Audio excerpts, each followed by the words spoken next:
are places on Earth that feel like they belong to history, and then there are places that feel like they don't belong at all. Deep within the forests of Cambodia, far from the familiar grandeur of Angkor Wat, something rises through the jungle canopy with a geometry that feels almost intrusive. A pyramid, not softened by time, not ornamented into elegance, but sharp, severe, uncompromising. This is Koh Ker, and at its heart stands a structure known as Prasat Thom, a seven-tiered pyramid that defies expectations of Khmer design, because this is not what the Khmer Empire was known for. For centuries, the builders of Angkor created temples that flowed outward, vast complexes of galleries, courtyards, and towers that mirrored the organic rhythm of the landscape. Their architecture breathed. It expanded horizontally, embracing the earth. But here, everything changes.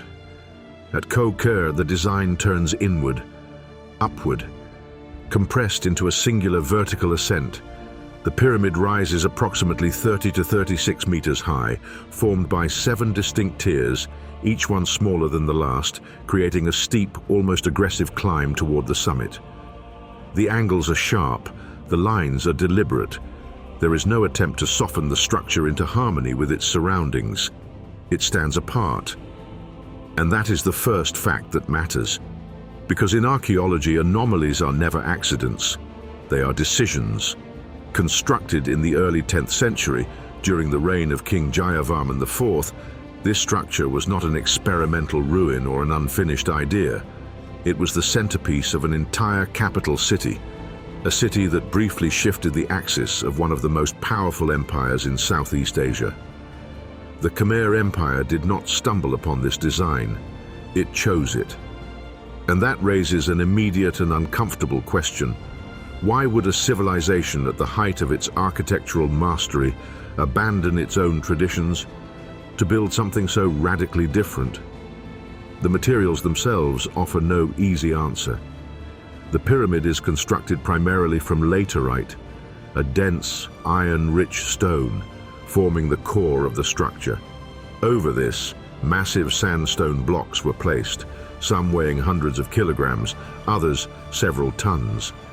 These stones were quarried locally, cut with precision, and transported without the aid of metal machinery or wheeled vehicles. This is not speculation. Tool marks, quarry sites, and unfinished blocks still remain in the region, confirming the methods: human labor, wooden sledges, and likely the use of elephants for hauling. The engineering is real, the effort was immense, and it was focused entirely on a single form, a stepped pyramid rising toward the sky. Unlike later temples at Angkor, there is no intricate narrative carved into every surface. No sprawling bas-reliefs telling epics of gods and kings. The decoration here is restrained, minimal. This is not a structure meant to be read. It is a structure meant to be experienced, physically, viscerally. The steps themselves are steep, far steeper than most temple staircases in the region. Climbing them is not casual. It demands effort, balance, and attention. Each tier feels like a threshold, each ascent a transition, and when viewed from below, the effect is unmistakable. It doesn't invite you, it challenges you. That design choice is not aesthetic, it is intentional. Because structures of this scale, built with this level of effort, are never arbitrary. They reflect a worldview, a philosophy embedded in stone. But here's where the anomaly deepens. The Khmer already had a concept known as the Temple Mountain, structures designed to represent Mount Meru, the sacred center of the universe in Hindu cosmology. Many temples, including those at Angkor, follow this idea. But none of them look like this. They rise, yes, but gradually, symbolically, integrated into larger architectural systems. Koh Ker does something else entirely.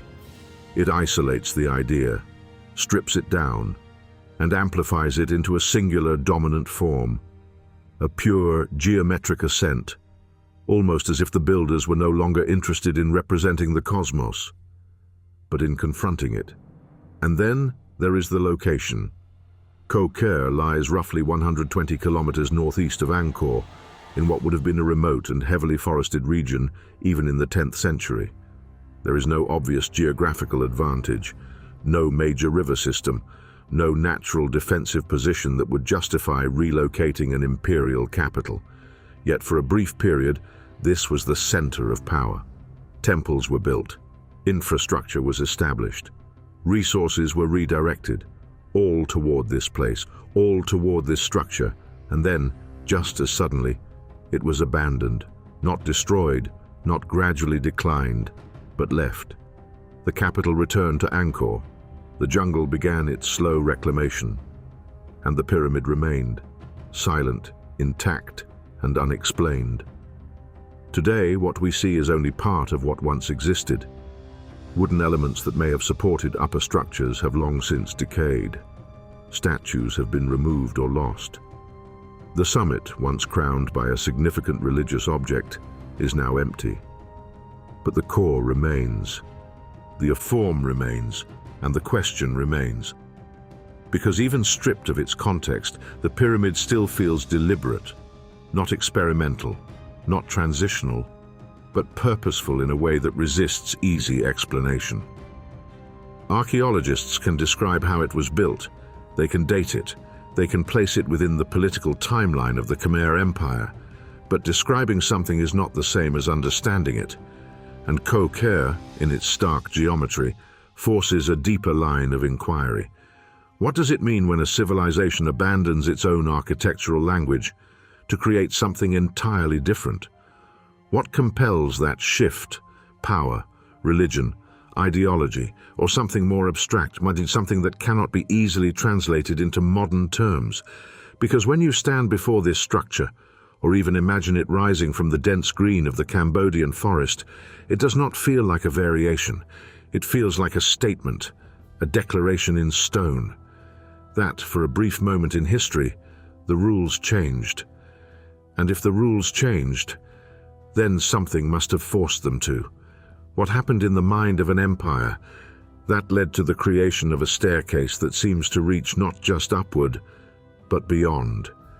And if this wasn't typical Khmer design, what forced them to build something so radically different? Empires do not move lightly. They expand, they consolidate, they defend, but they do not simply uproot themselves and vanish into the wilderness without consequence. And yet, in the early 10th century, that is precisely what happened. At the height of its power, the Khmer Empire made a decision that still unsettles historians today. The center of authority, culture, and divine kingship, long anchored near Angkor, was abruptly shifted, not gradually, not symbolically, but decisively, into the dense, unforgiving jungle of northern Cambodia. This new capital was Koh Ker, and for a brief moment in time, it became the beating heart of an empire. To understand the weight of this decision, one must first understand what Angkor represented. It was not merely a city, it was an ecosystem of power, an intricate network of temples, reservoirs, and urban planning that reflected both political dominance and cosmic order. The Khmer kings ruled not only as monarchs, but as divine intermediaries, their authority legitimized through sacred architecture and ritual. To abandon such a center was not just a logistical challenge, it was a philosophical rupture. The man responsible for this rupture was Jayavarman IV. His rise to power was not entirely smooth. Unlike some of his predecessors, Jayavarman IV did not inherit an uncontested throne. His claim appears to have been rooted in both lineage and assertion, perhaps even defiance. Some records suggest he had already established a power base at Koh Ker before fully assuming control of the empire, which raises an unsettling possibility. This was not simply a relocation, it may have been a declaration. By moving the capital away from Angkor, Jayavarman IV was not just changing geography, he was redefining authority. He was removing himself from the entrenched elite structures of the old Rajdhani and placing himself at the center of a new one, built on his terms. At Koh Ker, he could build without precedent, without constraint, without comparison, and build he did. In less than 2 decades, Koh Ker transformed from a remote region into a monumental urban and religious center. Roads were carved through forests, temples rose from cleared land, reservoirs were constructed to sustain life and ritual. Labor was mobilized on a massive scale. Thousands of workers, artisans, priests, and engineers brought together under a single vision. This was not a temporary outpost, it was a fully realized Rajdhani, and at its core stood the pyramid. But the speed of this transformation is what demands attention. Ancient cities typically evolve over generations. Layers of construction, adaptation, and expansion mark the passage of time. Koh Ker shows something different, an almost compressed burst of activity. Structures appear rapidly, aligned with a unified architectural intent, as though the entire city was conceived not as an organic settlement, but as a singular project. A project with urgency, and urgency in history is rarely without cause. One theory suggests political necessity. By relocating the capital, Jayavarman IV may have been consolidating power, distancing himself from rival factions in Angkor. In a new Rajdhani, loyalty could be reshaped, authority could be centralized, dissent could be controlled. But political explanations, while logical, feel incomplete, because what was built at Koh Ker was not merely functional, it was excessive, monumental, almost disproportionate to the short time it would exist. The pyramid itself rising. Above the jungle was not something constructed for temporary legitimacy. It required immense labor, coordination, and resources. The surrounding temples, many dedicated to Shiva, reinforced a powerful religious narrative, one that elevated the king not just as ruler, but as a divine presence within a cosmic framework. This was not the work of a cautious leader securing his position. This was the work of someone making a statement meant to endure. And yet, it didn't. After the death of Jayavarman IV, the empire shifted once more. His successor, Harshavarman II, ruled briefly from Koh Ker, but the momentum had already begun to fade. Within a short span of years, the Rajdhani moved back toward Angkor. Construction at Koh Ker slowed, then stopped. The administrative focus dissolved, the population dispersed, and the jungle began its quiet return. There is no single inscription that explains this reversal, no dramatic account of scoot or catastrophe, no clear evidence of invasion or prakritic disaster forcing abandonment, which leaves us with something more difficult to accept. It simply ended. A capital that rose with intensity vanished with silence. The infrastructure remained, the temples endured. The pyramid stood exactly as it had been built. But the life that once animated the city, the rituals, the shasan, the Ejidnev rhythms, was gone. In historical terms, 20 years is barely a moment, and yet within that moment, an entire civilization redirected its energy, constructed a monumental city, and then walked away from it. Why? Was Koh Ker always meant to be temporary, a ceremonial Rajdhani tied to the reign of a single king? Or did something change, something unseen in the archaeological record, that made its continuation impossible? Some scholars point to practical challenges. The region may not have supported long-term population sustainability. Water management, so crucial at Angkor, may have been less efficient here. The logistics of maintaining such a remote Rajdhani could have strained resources over time. Others suggest political instability following the king's death. Without the central authority of Jayavarman IV, the justification for Koh Ker may have collapsed, prompting a return to the established Shakti base of Angkor. But even these explanations feel incomplete, because they address the mechanics of abandonment, not the motivation behind the original decision. And that decision remains the more profound mystery. To move an empire is to disrupt everything: economy, religion, identity. It is a risk of the highest order, and yet that risk was taken, deliberately, confidently. as if the outcome was worth the cost. And perhaps for a brief moment it was. Koh Ker was not a failure in the traditional sense. It was built, it functioned, it served its purpose, whatever that purpose may have been.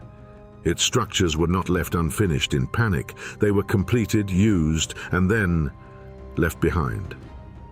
Which forces a different way of thinking. What if Koh Ker was never intended to last? What if its significance was not measured in centuries, but in a single concentrated period of transformation?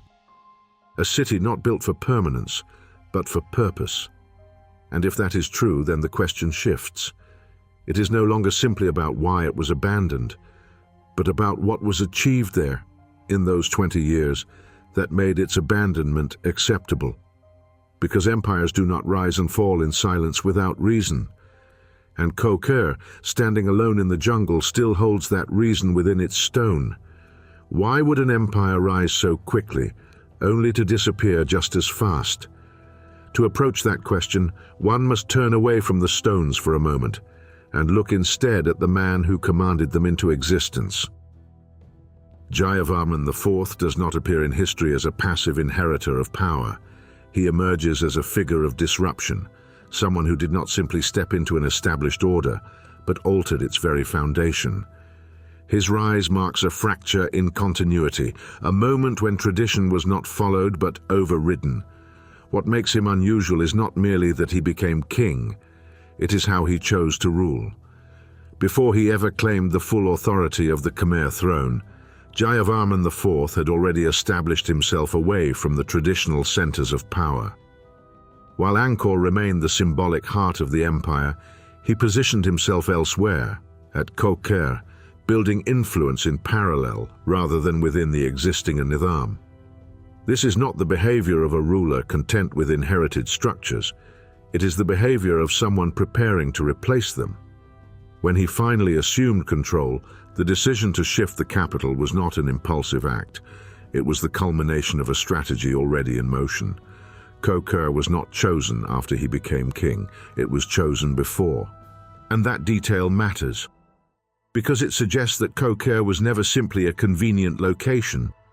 It was integral to his vision of power, a place where authority could be redefined without interference from established elites, priesthoods, or competing factions rooted in Angkor. In moving the capital, Jayavarman IV was not escaping something.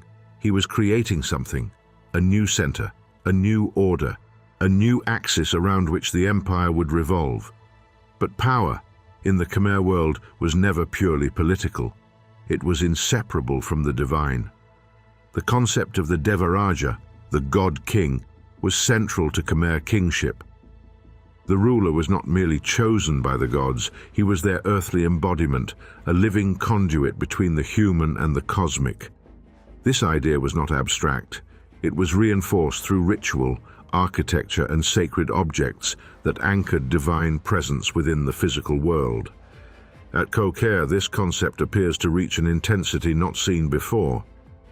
Inscriptions from the period describe the installation of a massive linga, an abstract symbol of Shiva, said to be of extraordinary size and significance. This was not a decorative artifact. It was the spiritual core of the capital, a representation of divine Ilkut, anchored directly under the authority of the king, and it was placed at the summit of the pyramid.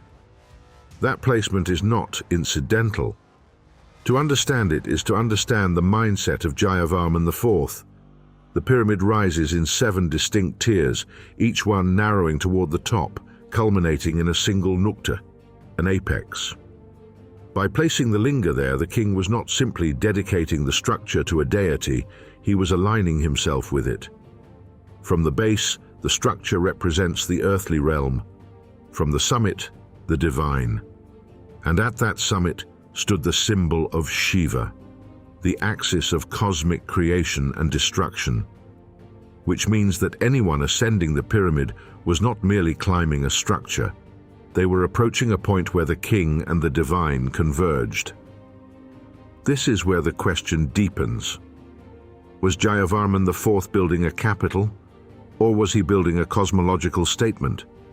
Because when viewed through this lens, Koh Ker begins to look less like a political relocation and more like a deliberate recentering of the universe itself, at least as it was understood within the Khmer worldview. In traditional cosmology, Mount Meru stands at the center of all existence. It is the axis mundi, the point where heaven, earth, and the underworld intersect. Khmer temples often reflect this idea, but usually as symbolic representations integrated within larger, balanced environments. Koh Ker does something different. It isolates the idea of the center, intensifies it, and elevates it into a single dominant structure. The pyramid is not part of a broader landscape narrative. It is the narrative, and at its peak, the king places the symbol of divine presence. Not beside himself, not above himself, but aligned with himself. This is not subtle theology, it is a direct statement. One that suggests Jayavarman IV was not merely ruling under divine authority. He was positioning himself at the very center of it. And this is where political ambition begins to blur with something more abstract, something that cannot be reduced to strategy alone. Because to relocate an empire is one thing. To redefine its cosmic orientation is another. There are also indications that celestial considerations may have influenced Koh Ker's layout. While the full extent of its astronomical alignment remains debated, certain orientations within the complex suggest a relationship with the sun's movement, particularly its path across the sky at specific times of the year. If intentional, this would mean that the capital was not only positioned geographically, but cosmically, aligned not just with Earth, but with the sky. And if that is the case, then Jayavarman IV was not simply choosing a new location.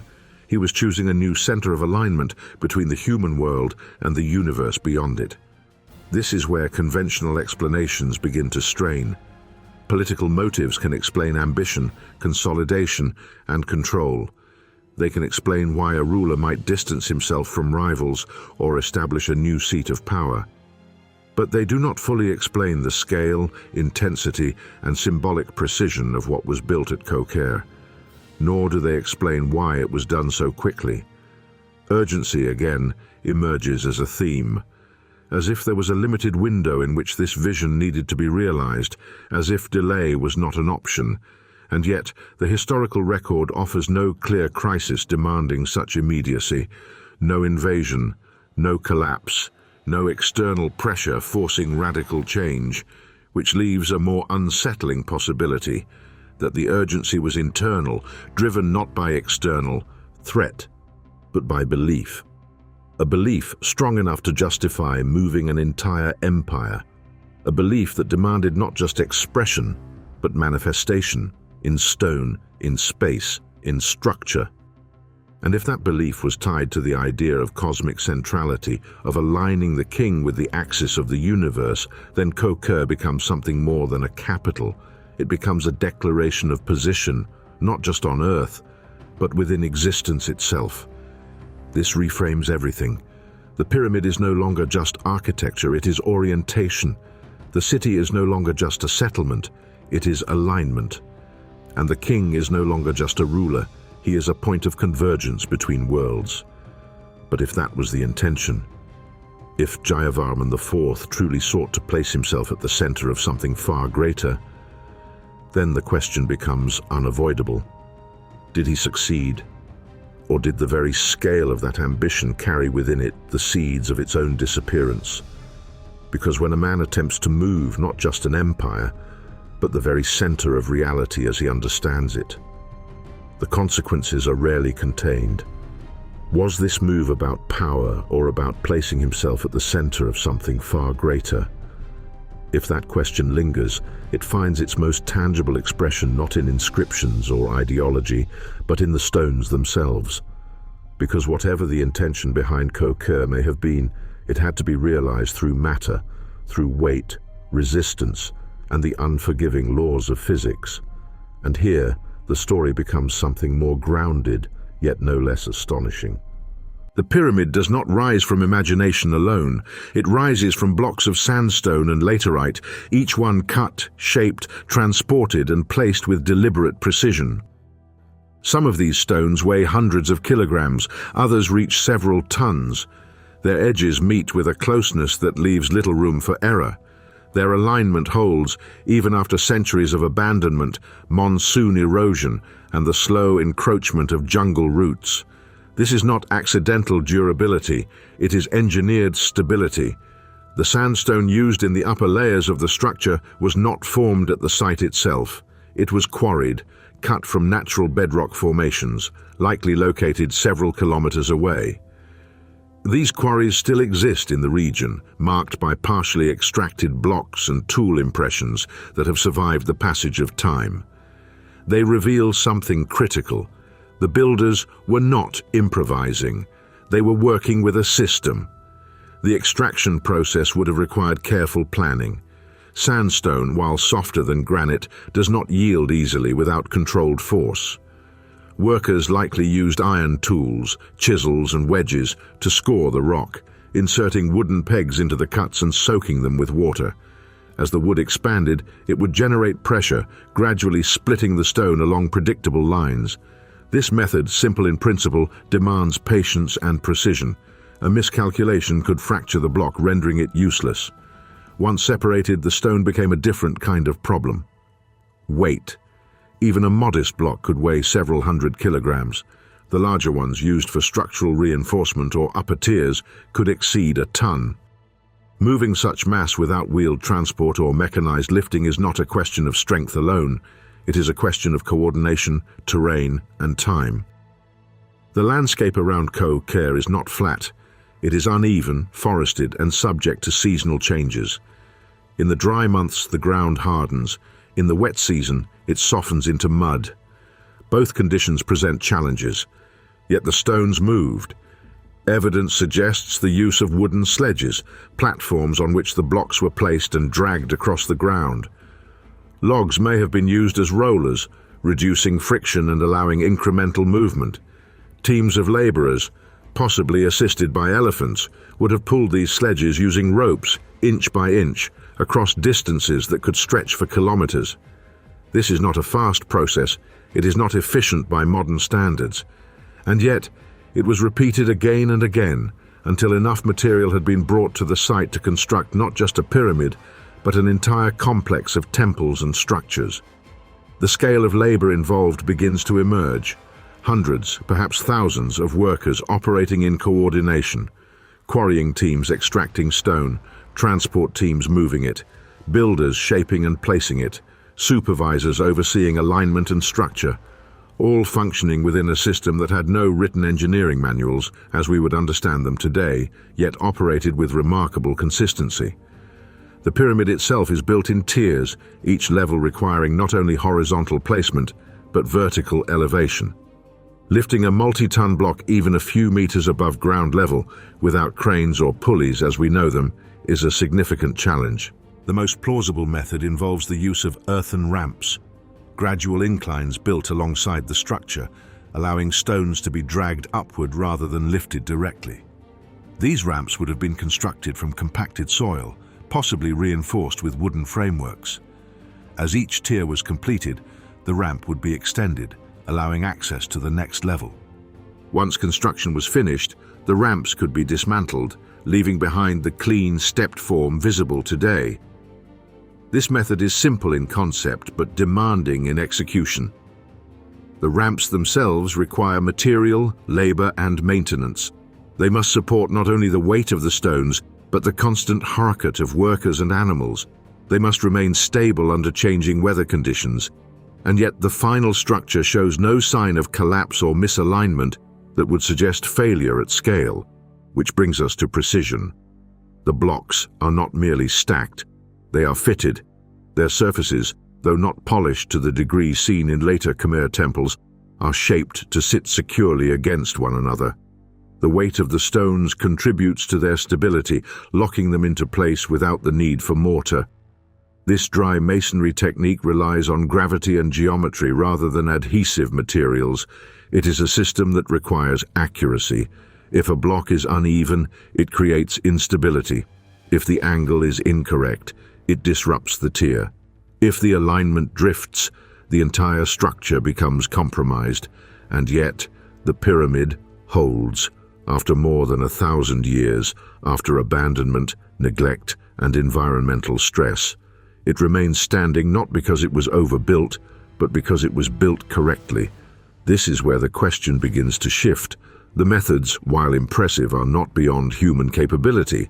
Variations of these techniques have been observed in other ancient civilizations. What makes Koh Ker different is not that it was possible, it is that it was done here, in this place, in this time, with this level of intensity, because the construction of such a structure is not just a technical achievement, it is a logistical commitment. It requires the allocation of resources on a scale that affects the entire society. Food must be supplied to workers, tools must be produced and maintained, labor must be organized, often at the expense of other economic activities. In short, building something like this comes at a cost, and that cost must be justified, not in abstract terms, but in the priorities of those in power. The decision to invest so heavily in a single structure suggests that it was not peripheral, it was central. It mattered enough to redirect effort, to concentrate manpower, to sustain a project that would take years to complete under challenging conditions. And it was done within a relatively short span of time. That detail cannot be ignored, because time is the one resource that cannot be expanded. To build quickly at this scale requires not only planning, but urgency. It requires a reason to accelerate, to compress what might otherwise unfold over generations into a single concentrated period. The stones in their silence carry that urgency. They speak not of hesitation, but of execution. Each block placed is a decision made, a command followed, a moment of effort crystallized into permanence.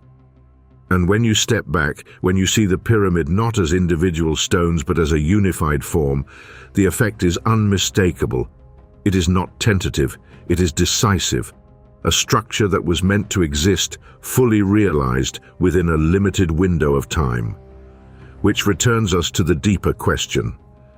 If the stones could be moved, shaped, and placed with such precision, if the labor could be organized and sustained, if the knowledge and al-Qudra were clearly present, then what compelled an entire society to commit itself to this task, here and now? What force, political, religious, or something less easily defined, was strong enough to transform raw earth and stone into a structure of such scale in such a short time? Because capability explains how something is done, it does not explain why it must be done. And at Koh Ker, that why remains embedded in every block. If the stones could be moved, what drove people to commit such immense effort in such a short time? To answer that, one must look not only at the weight of the stones, but at the systems that made their movement possible. Because nothing at Koh Ker exists in isolation. Every block placed atop another implies an invisible network beneath it, of labor, coordination, tools, and decisions repeated thousands of times with consistency. What are your thoughts about this? Share with us in the comments section. There were no cranes here, no pulleys of steel, no engines to multiply force. Engines to multiply force. And yet, force was multiplied through method. The most widely accepted explanation begins with the simplest principle: reduce friction, increase control, and distribute effort across many hands. Wooden sledges would have formed the foundation of transport. A block, once cut, was not carried. It was placed upon a platform, likely made of hardwood, then dragged across the allard. Beneath it, logs could be arranged as rollers, turning resistance into motion. As the sledge advanced, workers at the rear would retrieve the logs and place them again at the front, creating a continuous path forward.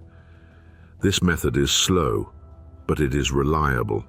And when repeated by dozens, perhaps hundreds of individuals working in rhythm, it becomes something more than labor. It becomes a system.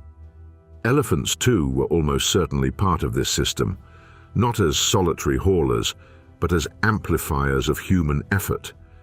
Their strength, combined with rope harnesses, could assist in initiating movement, overcoming the initial inertia of a multi-ton block. But elephants alone cannot explain the precision required. They do not align stones, they do not adjust angles, they do not correct errors.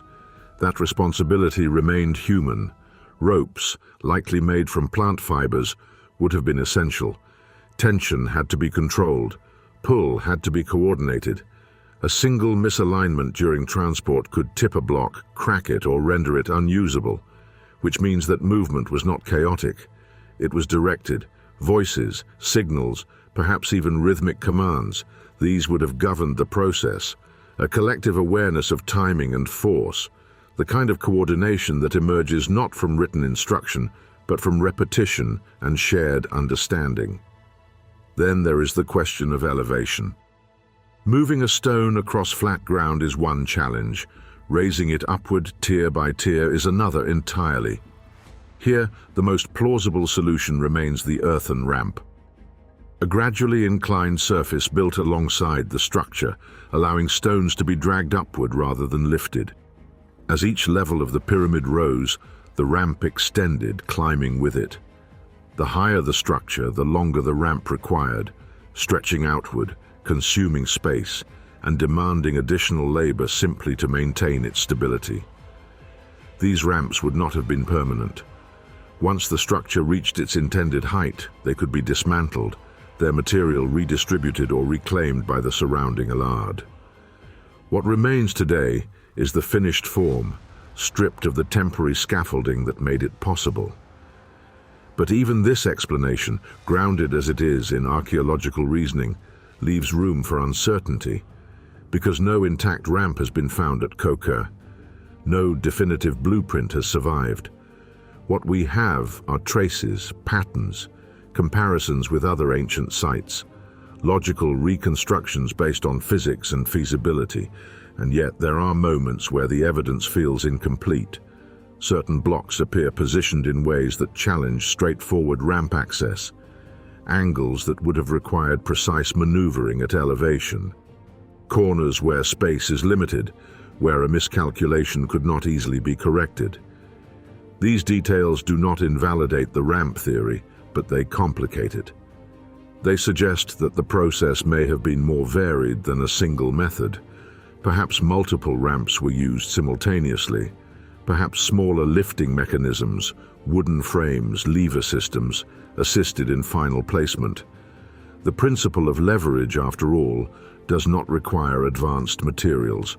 A long beam, a pivot point, and coordinated force can achieve remarkable results. It is also possible that certain techniques have left no trace at all. Organic materials decay, wood rots, fibers disintegrate. What survives is stone, the final product, not the process, and so the methods must be inferred backward from outcome to origin. This is where the boundary between knowledge and assumption becomes visible. We know the stones were moved, we know they were placed with precision, we know the structure stands. But the exact sequence of actions, the daily realities of construction, remains partially obscured. There is another layer to consider: time. Even with efficient methods, the construction of Koh Ker required sustained effort over years. This implies not only physical capability, but organizational stability. Workers had to be fed, tools had to be maintained, tasks had to be assigned and coordinated. There had to be continuity, an understanding that the work would continue tomorrow and the day after, until completion. And yet, that system operated without written engineering manuals as we would recognize them. Knowledge was likely transmitted through practice, through apprenticeship, through the repetition of tasks under supervision. Skills were learned by doing, refined through experience, and passed from one group to another, which means that the technology of Koh Ker was not embedded in machines. It was embedded in people, in their hands, in their memory, in their ability to coordinate with one another under direction. This kind of knowledge is both powerful and fragile. It exists as long as it is practiced. It fades when it is no longer needed. And at Koh Ker, when construction ceased, much of that living knowledge would have dissipated with it, leaving behind only the result. A pyramid that suggests method, but does not fully reveal it. There is also the question of error. In modern construction, mistakes are expected, measured, corrected through tools and calculations. At Koh Ker, error would have carried greater consequences. A cracked block, a misaligned tier, a structural weakness. These could not be easily remedied once the structure rose beyond a certain point. And yet the pyramid does not show signs of systemic failure. This implies a level of foresight, an understanding of load distribution, of balance, of how weight travels downward through layers of stone, not expressed in equations but in practice, in decisions made at each stage that ensured the stability of what would come next. It is a quiet form of intelligence, one that does not announce itself but reveals itself through endurance. Still, for all that can be inferred, there remains a gap. A space where certainty gives way to possibility. Were there techniques we have not yet recognized? Methods that left no visible trace? Variations adapted to specific challenges that cannot be reconstructed from the final structure alone? The absence of complete answers does not diminish the achievement. If anything, it deepens it, because it reminds us that ancient engineering was not a fixed set of rules, but a flexible response to constraints, material, environmental, and human. And at Koh Ker, those responses produced something that continues to stand, even as the details of its creation fade. The pyramid is not a mystery because it is impossible. It is a mystery because it is incomplete. We see what was built. We understand parts of how it was built. But we do not possess the full sequence, the totality of actions that transformed quarry into monument. And in that partial understanding, a deeper question begins to emerge.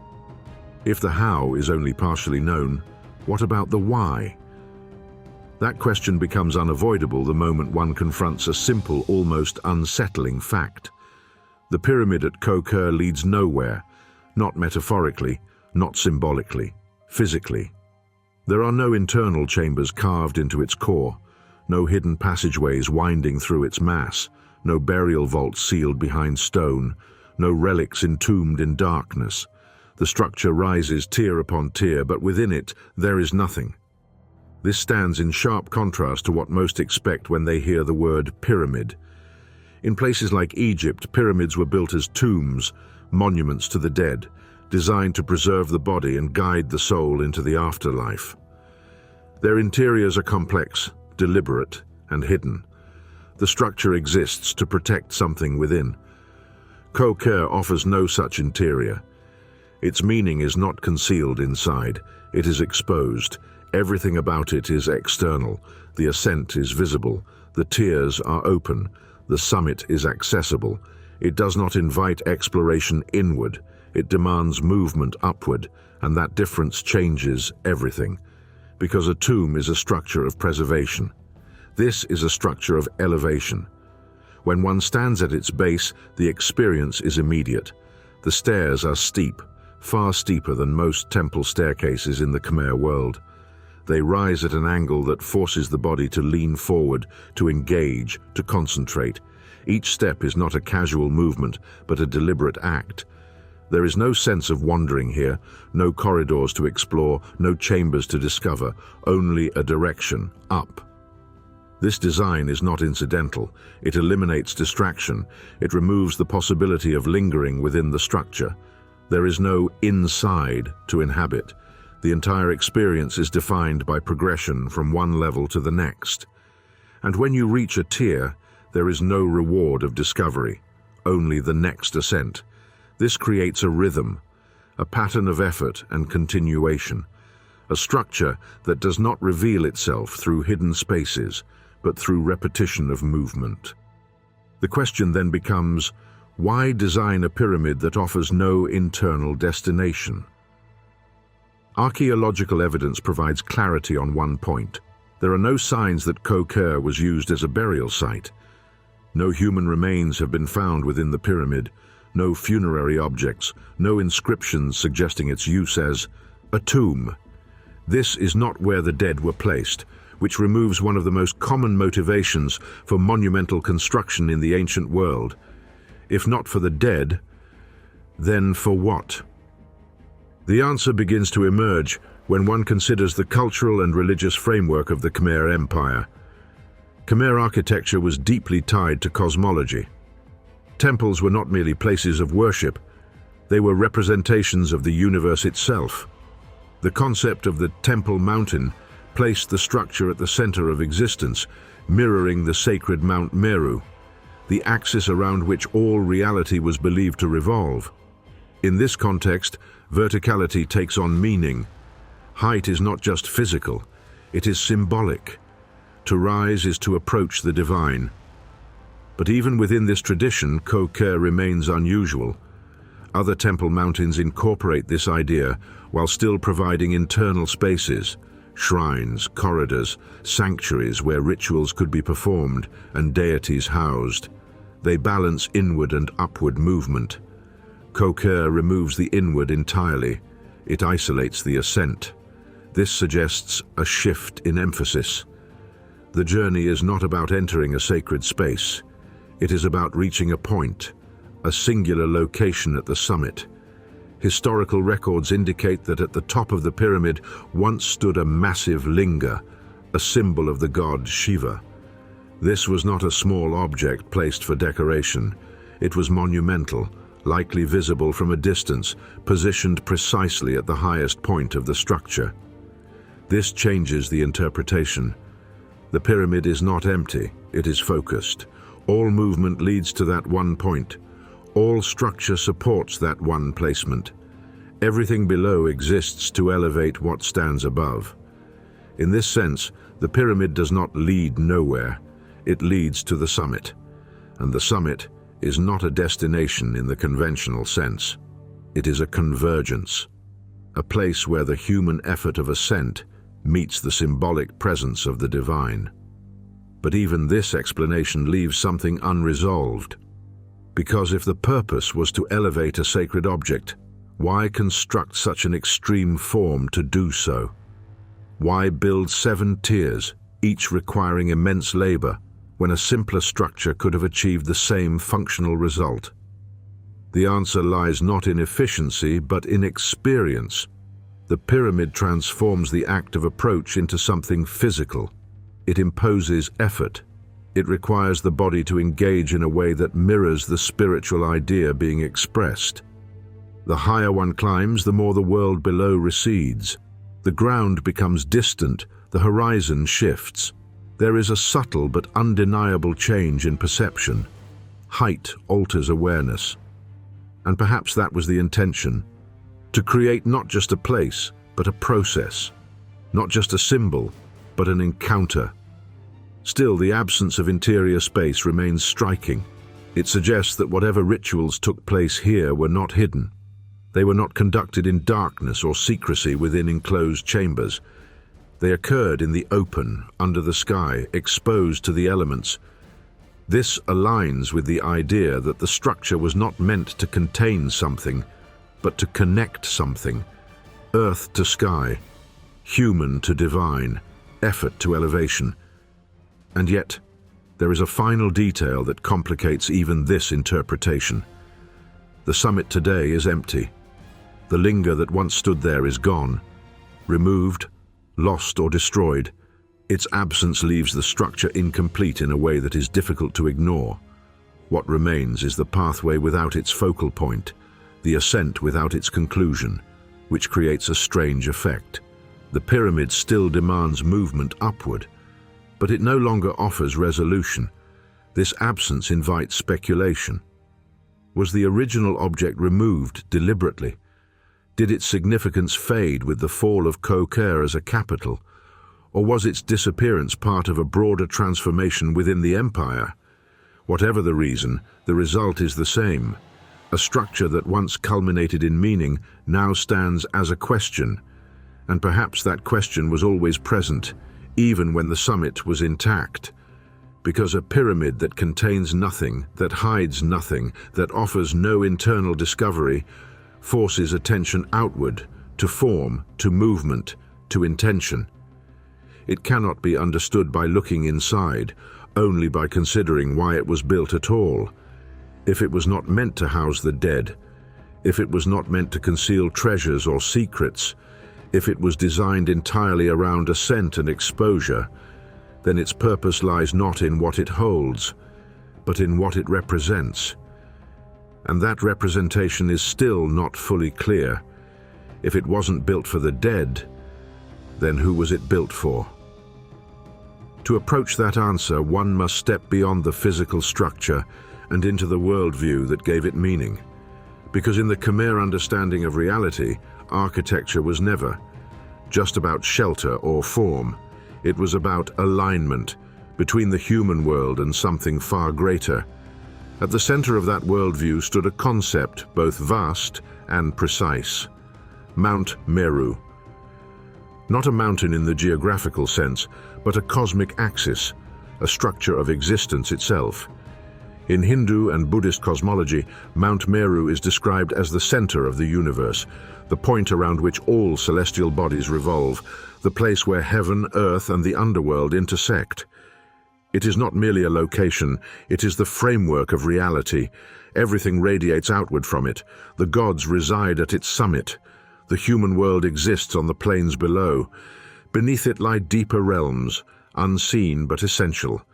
It is both vertical and hierarchical, a layered vision of existence where position determines proximity to the divine. For the Khmer, this was not abstract philosophy, it was a blueprint. Temples were built as representations of Mount Meru. Their towers symbolized its peaks. Their surrounding moats represented the cosmic ocean. Their layout mirrored the structure of the universe as it was understood through sacred texts and inherited belief. But most temples express this idea with balance. They spread outward, combining horizontal and vertical elements to create a complete cosmological map. Koh Ker does something else. It compresses the universe into a single ascent. The pyramid with its 7 tiers becomes a simplified but intensified version of Mount Meru. Each level corresponds not just to physical height, but to a conceptual layer of existence. The base represents the human realm, grounded, dense, bound by the limitations of the physical world. As one ascends, each tier marks a transition, a movement away from the ordinary toward something increasingly rarefied. This is not metaphor in the modern sense. It is structure as belief. The steepness of the pyramid reinforces this idea. The climb is not meant to be easy, because the journey it represents is not easy. In the cosmology, it reflects the path toward the divine is not gradual or comfortable. It is demanding. It requires effort, intention, and a willingness to leave behind the familiar. Each step upward becomes a physical enactment of a spiritual principle. And at the summit, at the point where all tiers converge, the structure reaches its symbolic conclusion. This is where the presence of the divine is most concentrated, where the fasla between human and God is at its thinnest. Historically, this was marked by the placement of the great linga associated with Shiva. Positioned at the highest point, it was not simply an object of worship, it was an axis, a vertical extension of the same principle embodied by the pyramid itself. Together, they formed a continuous line from earth to sky, from base to summit, from human effort to divine presence. This alignment is precise, deliberate, and it transforms the pyramid from a structure into a system. But there is another dimension to Mount Meru that deepens this interpretation. It is not only the center of space, it is the center of order. In the cosmological model, the universe is not random. It is structured, layered, and governed by principles that connect all levels of existence. To place oneself at the center of that structure is not merely to occupy a position. It is to claim alignment with that order. For a king operating within this framework, the implications are profound. To build a temple mountain is to replicate the cosmos. To stand at its summit is to occupy the center of that replication. And to place a symbol of divine authority at that point is to anchor power not just in the physical world, but in the very structure of existence. This is where architecture and authority converge. The pyramid is not just a religious statement, it is a spatial declaration of legitimacy. By constructing a model of the universe and positioning himself at its apex, the ruler is not simply participating in a belief system, he is embodying it. This does not require exaggeration or myth. It is a direct extension of how power was understood. The king was not separate from the cosmos, he was integrated into it, and Koh Ker becomes the place where that integration is made visible. But there is a subtle shift here that distinguishes Koh Ker from other temple mountains. Most Khmer temples invite movement in multiple directions. They offer pathways, galleries, enclosed spaces that guide the visitor through a layered experience of the sacred. The journey is distributed, unfolding across space. Koh Ker reduces that complexity. It removes the lateral. It focuses entirely on the vertical. This creates a singular narrative. Upward movement is not one option among many. It is the only option, which intensifies the symbolic meaning. There is no wandering, no deviation, only ascent.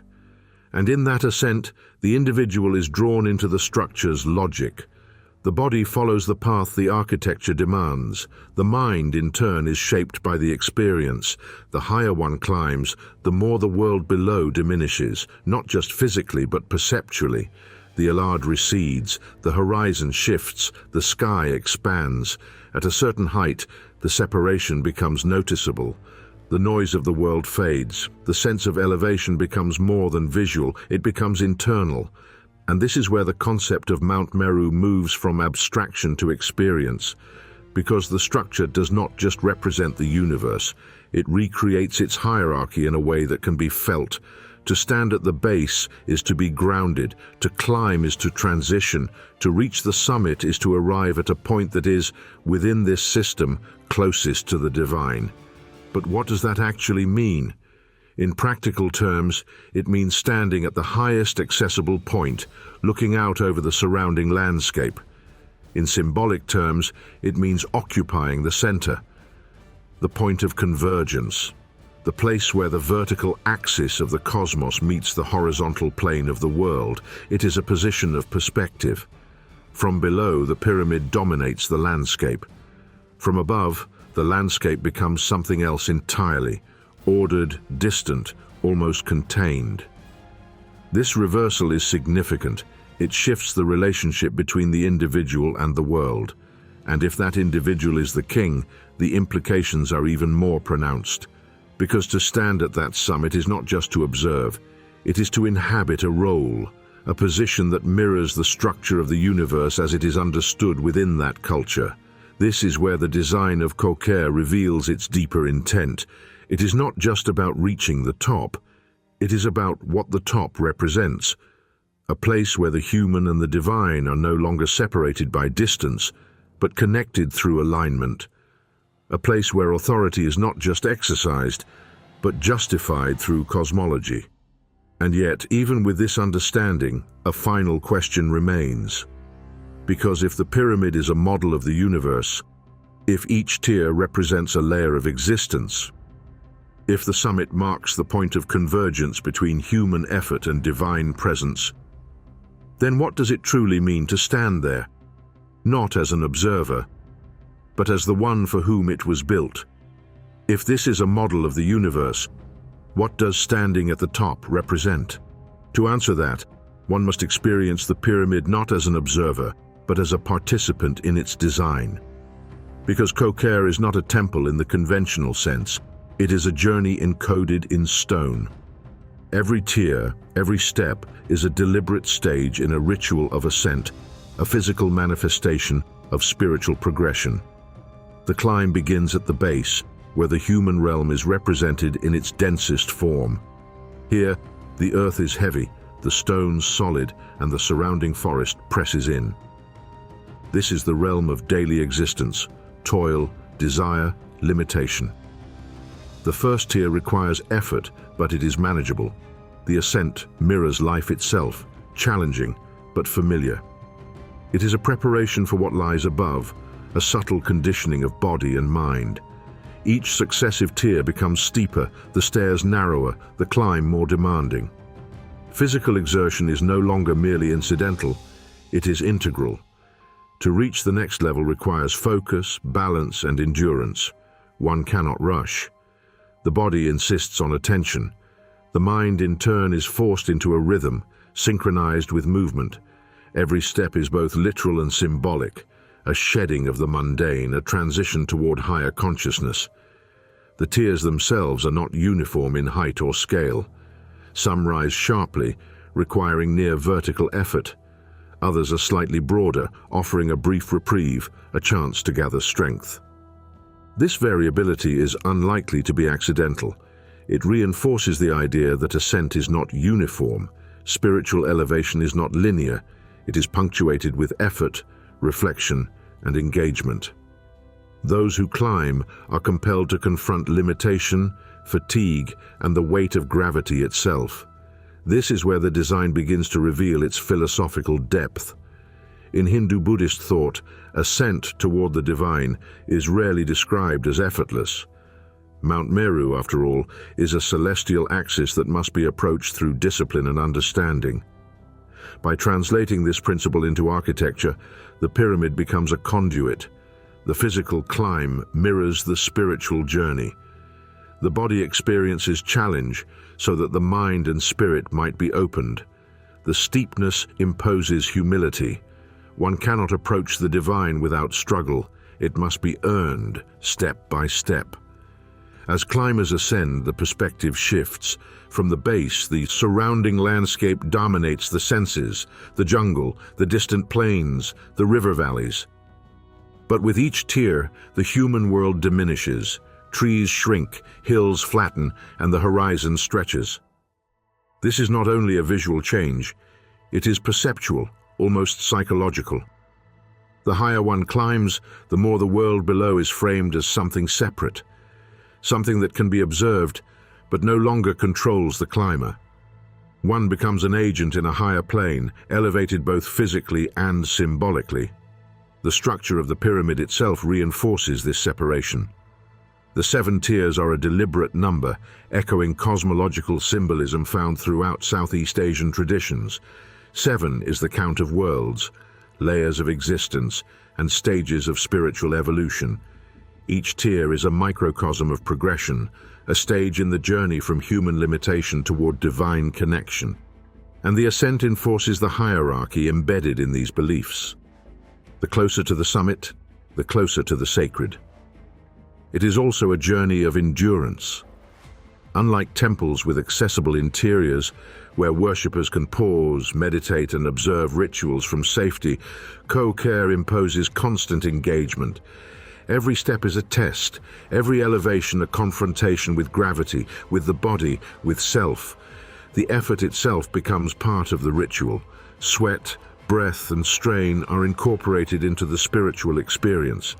In this way, architecture enforces transformation. The pilgrim is changed simply by the act of climbing. There is no hidden sanctuary at the midpoints. There are no chambers promising comfort or reward. The pyramid is uncompromising. It mirrors the spiritual principle that proximity to divinity is earned, not given. That effort, discipline, and attention are prerequisites for perception of the sacred. And yet, even in its austerity, there is beauty. The lines of the tiers converge toward the summit, drawing the eye upward. The geometry guides the body and mind together. The climb is both physical and contemplative. Historical inscriptions hint at the culmination of this ascent. At the summit once stood the great linga of Shiva, colossal in size and symbolically potent. This was the apex of the journey, the point of convergence between the human climb and the divine presence. The placement of the linga was no accident. It crowns the pyramid like a star, the focal point toward which all effort is directed. Its absence today does not diminish the original intent. The pyramid itself carries the memory of what once stood, and the act of climbing carries the echo of its significance. The steepness and exposure also reflect intentional design choices. Climbers are vulnerable. The angle of ascent, the narrowness of the stairs, and the lack of shelter create tension. These conditions heighten awareness, sharpen focus, and amplify perception of the world beyond the pyramid. The journey is transformative precisely because it is challenging. Comfort is denied, and in that denial lies the lesson. Access to higher states of being is earned through struggle, not entitlement. The ascent is not merely individual. The structure encourages collective participation, whether by royal entourage, priests, or common worshippers. The climb creates shared rhythm, groups ascending together, helping one another, moving in synchrony with the physical demands of the pyramid. This collective experience reinforces social and spiritual cohesion. To ascend is to participate in a system larger than oneself, aligning human effort with cosmic order. Even the view from the tiers before the summit matters. Each level offers perspective on the one below, reminding climbers of the distance traversed. The journey is cumulative. Progress is measurable, effort is visible, and transformation is perceptible. One's understanding of the ascent grows with elevation, each step offering both physical and psychological insight into the nature of progression. By the final tiers, the air thins slightly, both literally and metaphorically.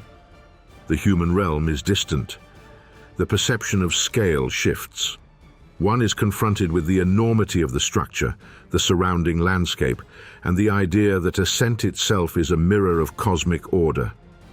The pyramid becomes a tool for introspection. Each movement upward asks, how far will you go? How much effort will you commit?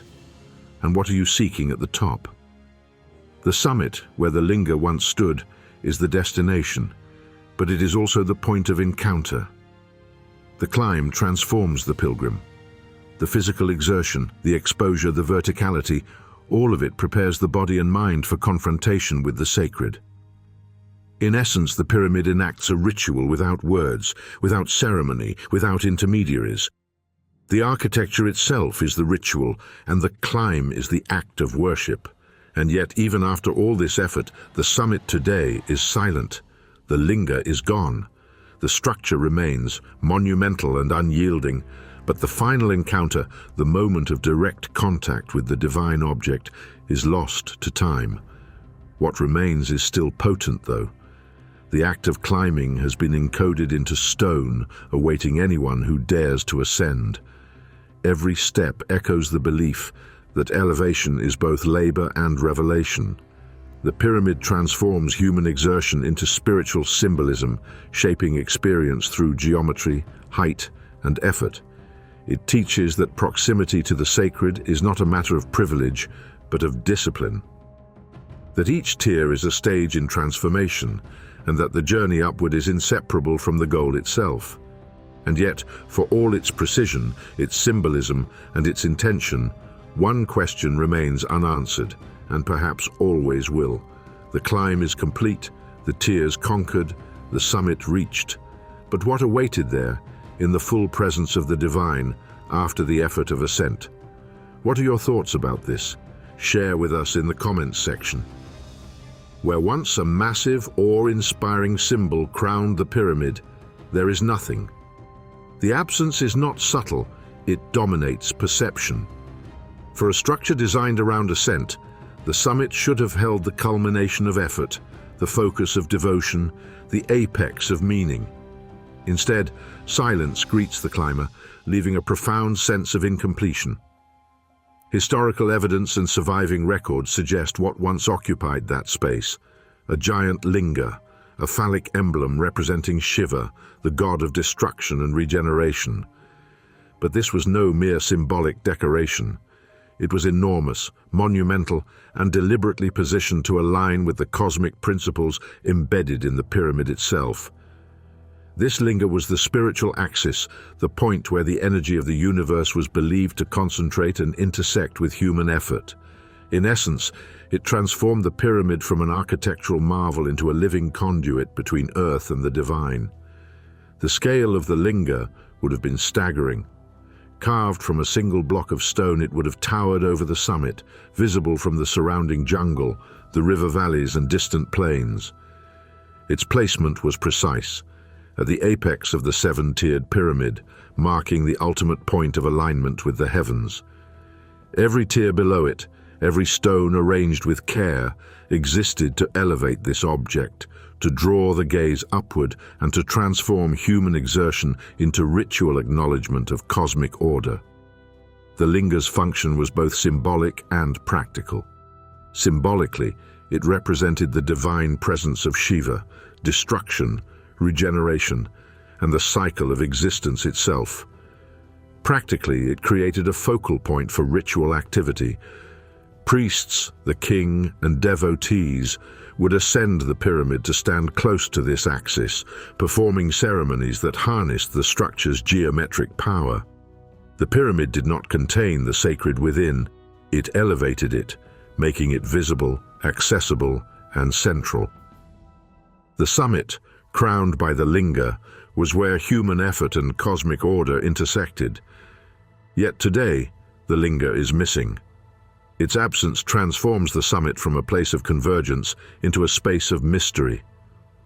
When one ascends, the climb itself remains potent, the physical challenge, the progression through symbolic tiers, but the focal point that once justified that effort has disappeared. The question then becomes unavoidable. If the summit was designed as the center of divine energy, why was its central object removed? Several possibilities emerge, though none are certain. One is political upheaval. Koh Ker was abandoned as a capital after only 2 decades. Jayavarman IV, the king who had orchestrated its rise, passed away, and subsequent rulers returned the empire's focus to Angkor. In times of political transition, monumental objects were often repurposed, relocated, or destroyed to consolidate power and erase the symbols of predecessors. The linga, standing as the spiritual heart of Koh Ker, may have been dismantled as part of such a political realignment. Another possibility is religious transformation. The Khmer Empire, though primarily Hindu at Koh Ker's zenith, would later experience shifts toward Buddhist practices. As religious paradigms evolved, certain icons of Hindu worship, including lingas, might have been removed, defaced, or replaced with symbols aligned with the new orthodoxy. Such acts were not necessarily destructive in intent. They reflected the adaptation of sacred space to changing cosmologies. Yet the effect is stark. The summit is left empty, its original function erased from sight. Environmental factors may also play a role. The summit is exposed, harshly so, to wind, rain, and tropical storms. A monumental stone object, even if carefully seated, could be subject to damage over time. While less likely for something as massive and securely placed as a linga, weathering and erosion may have contributed to its eventual disappearance or necessitated removal for safety. The symbolic consequences of its absence are profound. The pyramid was never meant to be empty at the top. Its 7-tier ascent, its steep stairways, the alignment of massive stones, all were designed to elevate something tangible, to concentrate focus, and to manifest spiritual energy in the material world. Without the linga, the summit remains a culmination of effort, but lacks the final articulation of purpose. The climb transforms into an unanswered question, a physical act whose reward has been lost to time. Yet even absent, the linga's presence can still be inferred. The platform at the summit remains, suggesting the scale and orientation of the object that once stood there. Inscriptions and comparative analysis with other temple mountains provide additional clues, allowing historians to reconstruct its probable size, shape, and symbolic significance. These reconstructions indicate that the summit functioned as a spiritual axis, the point where cosmic order, architectural precision, and human effort converged. This absence also amplifies the experiential impact of Koh Ker. A climber ascending today is confronted with the effort of ascent alone, unmediated by the visual and spiritual reward that was once present. The structure teaches persistence, humility, and endurance in a purer sense, but it also provokes reflection. What is lost when the focal point of meaning is removed? How much of sacred experience is dependent on the physical manifestation of belief? In a sense, the missing linga transforms Koh Ker into a temporal monument. It reminds observers that even objects of immense spiritual and architectural significance are subject to change. Power, faith, and culture are transient. Stones may endure, but the objects they elevate and the rituals they inspire are vulnerable to the currents of history. The question of why the linga was removed may never be fully answered. Political intrigue, religious shifts, environmental decay, or deliberate human action, all are plausible. But the absence itself becomes a statement that the center of divine power, once concentrated, can be lost or displaced. And yet, the pyramid still communicates. The ascent remains, the tiers endure, the structure stands as a testament to ambition, devotion, and architectural genius. Even empty, the summit asserts its purpose. It marks the point of convergence that was intended. It forces reflection on the act of ascent, the labor of construction, and the principles of cosmology embedded in Khmer culture. The climber must imagine the linga, mentally reconstruct the axis of energy that once radiated outward, and in doing so, engages in a form of participation that transcends the physical. The absence of the linga transforms the summit into a question. It is a challenge to understanding, to consider the relationship between effort, architecture, belief, and temporal impermanence. The pyramid communicates that meaning is not fixed, that even the most monumental constructions are subject to the passage of time, and that divine connection, once embodied in stone, may be lost but not forgotten. And so the pyramid's summit, empty though it is, continues to demand interpretation. It asks why human societies invest immense effort to align with the divine, and how those alignments can be disrupted or erased. It is a reminder that what is visible is only part of the story, and that absence can be as instructive as presence. If the summit was the center of divine energy, why was it removed? Kindly share your thoughts in the comments section. The absence of the linga at the summit leaves a silence that is as telling as its presence would have been. Yet Koh Ker is not merely a monument on earth, it is a monument in the sky. The Khmer architects did not work in isolation from the heavens. Their constructions were deeply intertwined with celestial patterns, and the pyramid's very orientation suggests an awareness of the cosmos that goes far beyond symbolism. Modern studies of Koh Ker reveal that the site is aligned in a direction unlike any other Khmer temple. While most temples in the empire follow an east-west orientation, Koh Ker is set at a striking 13 degrees northeast from true north. This is not an accident. Scholars suggest that this unusual angle corresponds to the rising of the sun during the zenith passage, when the sun reaches its highest point directly overhead, casting no shadow at noon. In Cambodia, this phenomenon occurs only twice a year, and it marks a moment of cosmic significance, an alignment of terrestrial structure and celestial event that few other monuments attempt. The implications of such alignment are profound. The pyramid's summit, once crowned by the linga, would have caught the sun's rays in a precise manner during this zenith passage, illuminating the sacred object in a sudden dramatic display. The effect would have been both visual and spiritual. Human effort culminates at a point where the heavens themselves seem to recognize it. The structure becomes not merely representative of the cosmos, but interactive with it. For those present during the event, the experience would have been extraordinary, a tangible moment when the earth and sky converge. It is not just the sun that matters at Koh Ker. Scholars have proposed that the orientation may also correspond to certain lunar cycles, potentially aligning the temple with the rising or setting of the moon during particular phases.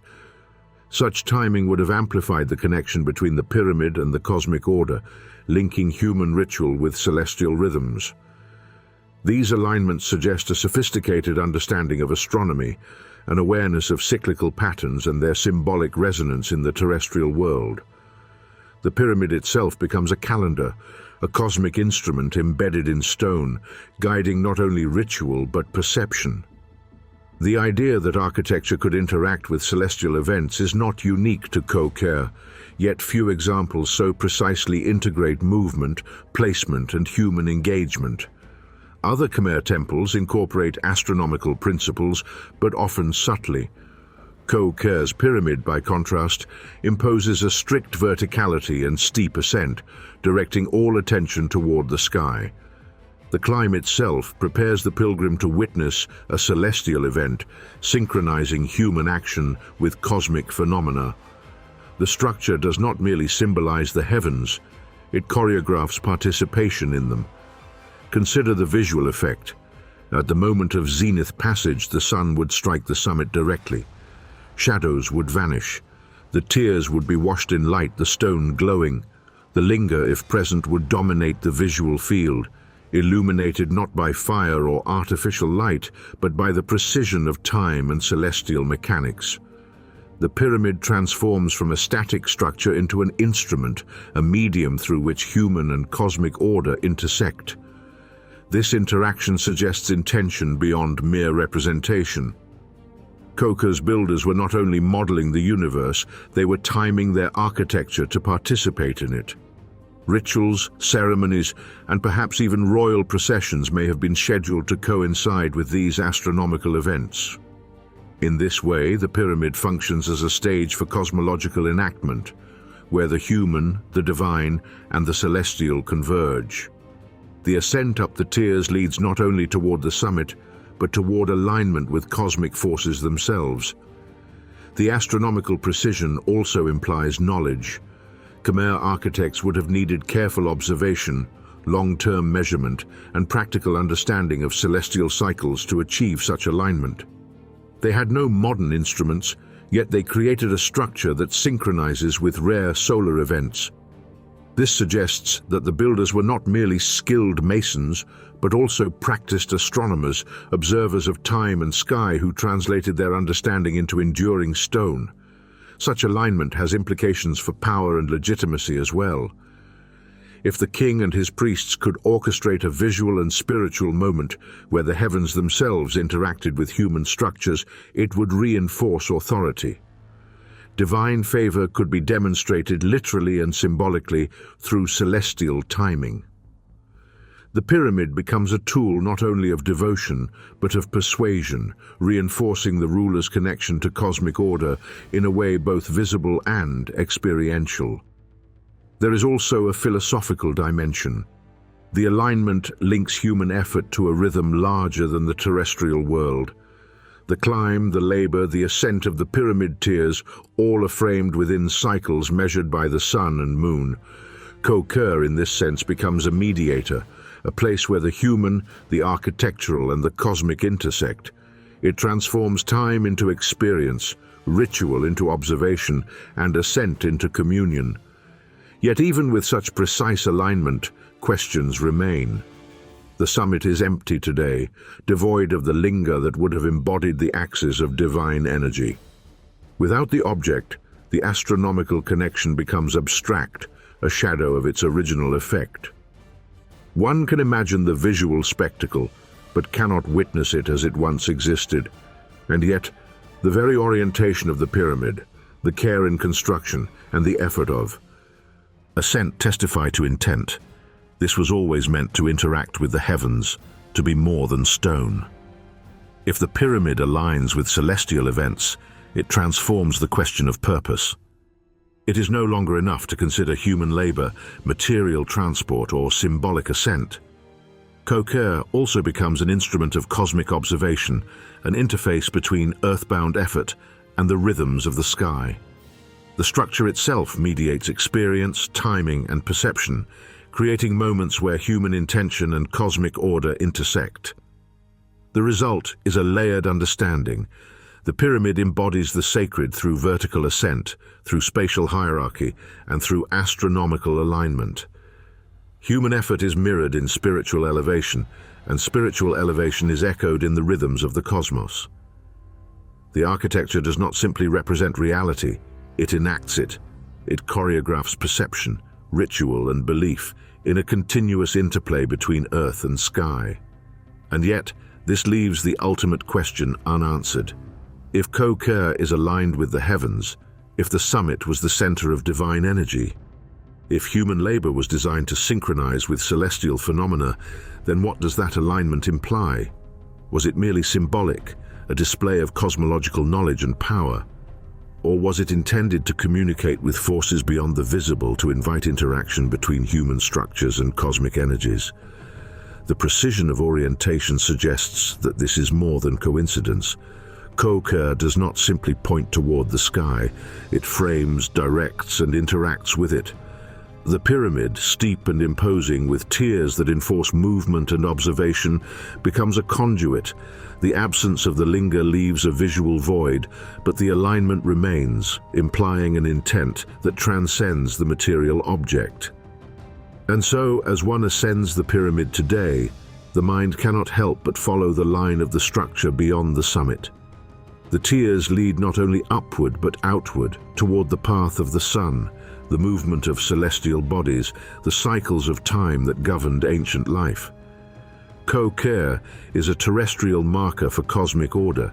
It positions humanity within a greater rhythm, demanding recognition of forces far beyond individual experience. If it was aligned with the heavens, was it meant to communicate with them? To imagine Koh Ker in its full original form is to step into a world that no longer exists.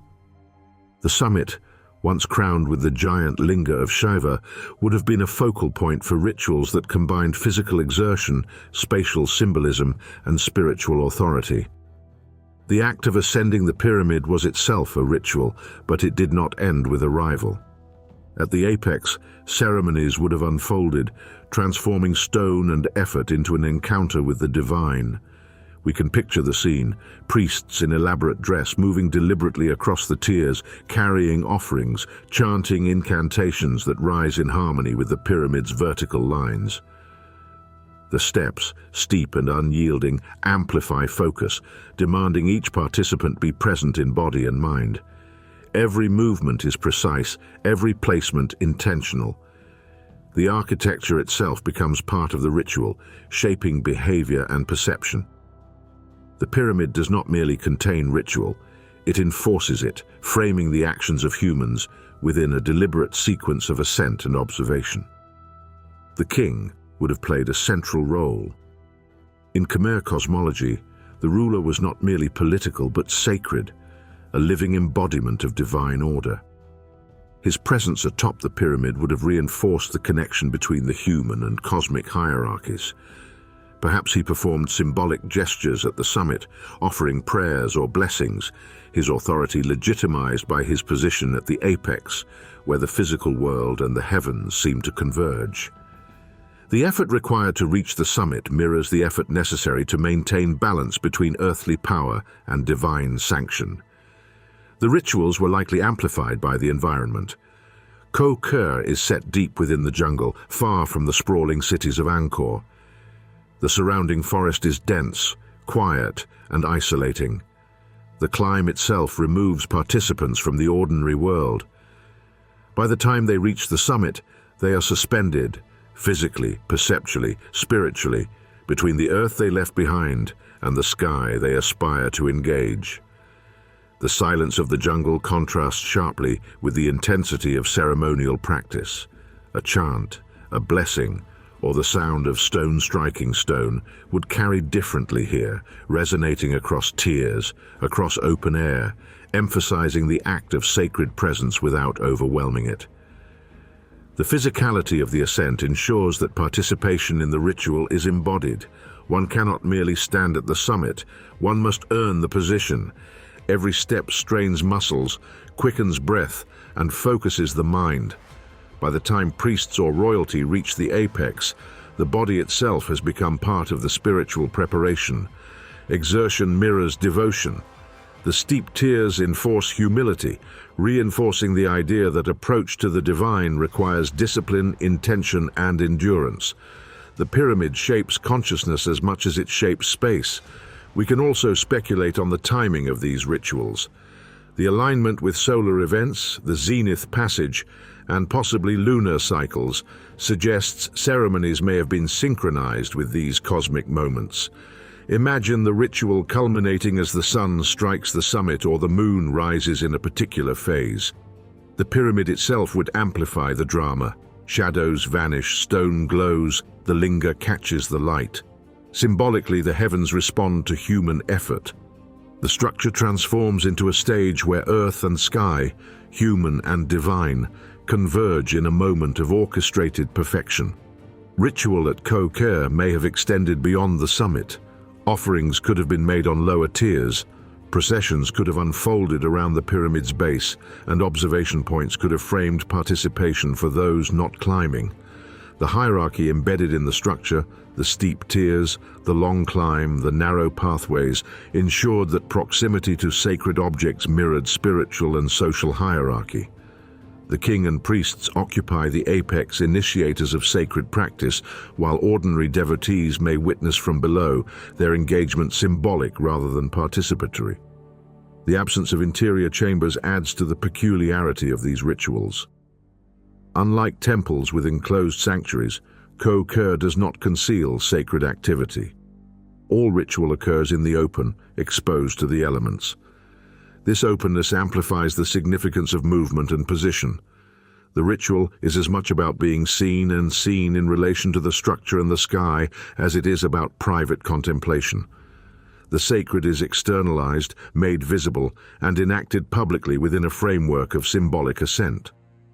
Consider also the sensory environment. The jungle is quiet, humid, and alive with distant bird calls and rustling foliage. Climbing the pyramid, participants are separated from the noise of human habitation. Every footstep, every chant, every ceremonial object resonates differently than it would in an enclosed temple. The interplay of sound, silence, light, and physical exertion intensifies awareness, transforming each act into a heightened form of devotion. The stone itself becomes an instrument, a medium that amplifies perception and presence. The scale of the pyramid enforces collective experience as well. Multiple individuals ascending together, pacing themselves along steep tiers, aligning their movement with ceremonial rhythm, reinforces social cohesion. Ritual becomes both personal and communal, a shared enactment of cosmic principles. The architecture dictates the pace, the sequence, and the interaction of participants, ensuring that human activity is synchronized with the symbolic framework of the structure itself. All of this points toward a belief system that is extreme in both physical and conceptual demands. To construct such a pyramid, to organize labor for ascent, to align architecture with celestial cycles, and to integrate human exertion into spiritual practice requires a worldview in which the cosmos, divinity, and human effort are inseparable. The sacred is not abstract or symbolic alone. It is enacted, embodied, and tested through stone, sweat, and ascent. The rituals, silent to the modern observer and largely invisible beneath centuries of abandonment, were never meant to be private. They were encoded into every aspect of the structure: the steep tiers, the alignment with the sun, the summit placement of the linga, and the exposed pathways. Koh Ker transforms human activity into sacred action. It teaches that access to the divine is not granted by mere presence, but earned through discipline, awareness, and alignment with cosmic order. Yet, for all we can infer, the rituals themselves remain largely speculative. No text describes the precise ceremonies, no record details the chants, the offerings, or the gestures performed atop the pyramid. What we know emerges from architecture, alignment, cultural parallels, and imagination grounded in Khmer religious practice.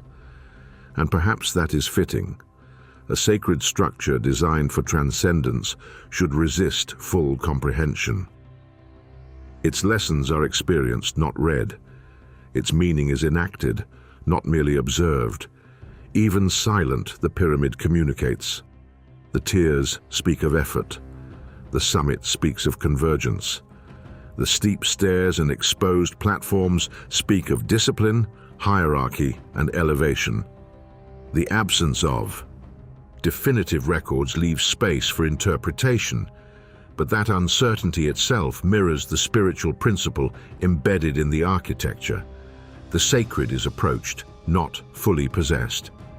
The journey is as important as the destination, and the process shapes the participant as profoundly as the object of devotion. And yet, despite all these insights, one question lingers, more unsettling than the absence of the linga or the unknown rituals themselves. Koh Ker demands so much: labor, planning, precision, risk, and spiritual focus. It pushes the human body to its limits, synchronizes human action with the heavens, and elevates effort into ceremony.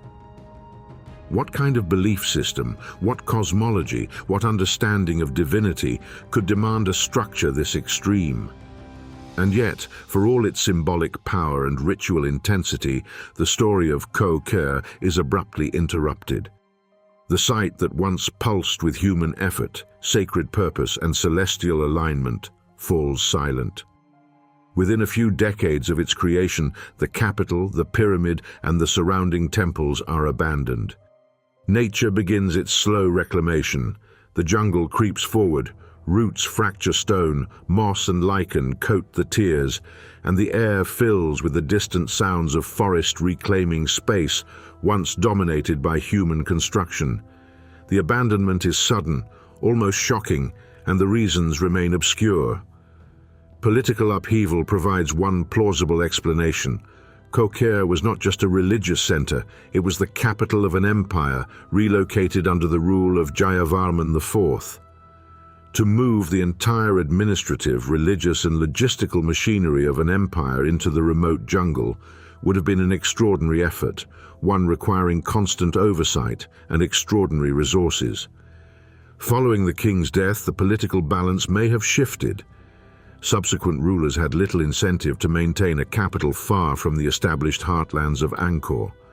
Loyalty to a previous ruler, the cost of maintaining infrastructure in a remote location, and the difficulty of governing from such isolation could have prompted a rapid return to the previous centers of power.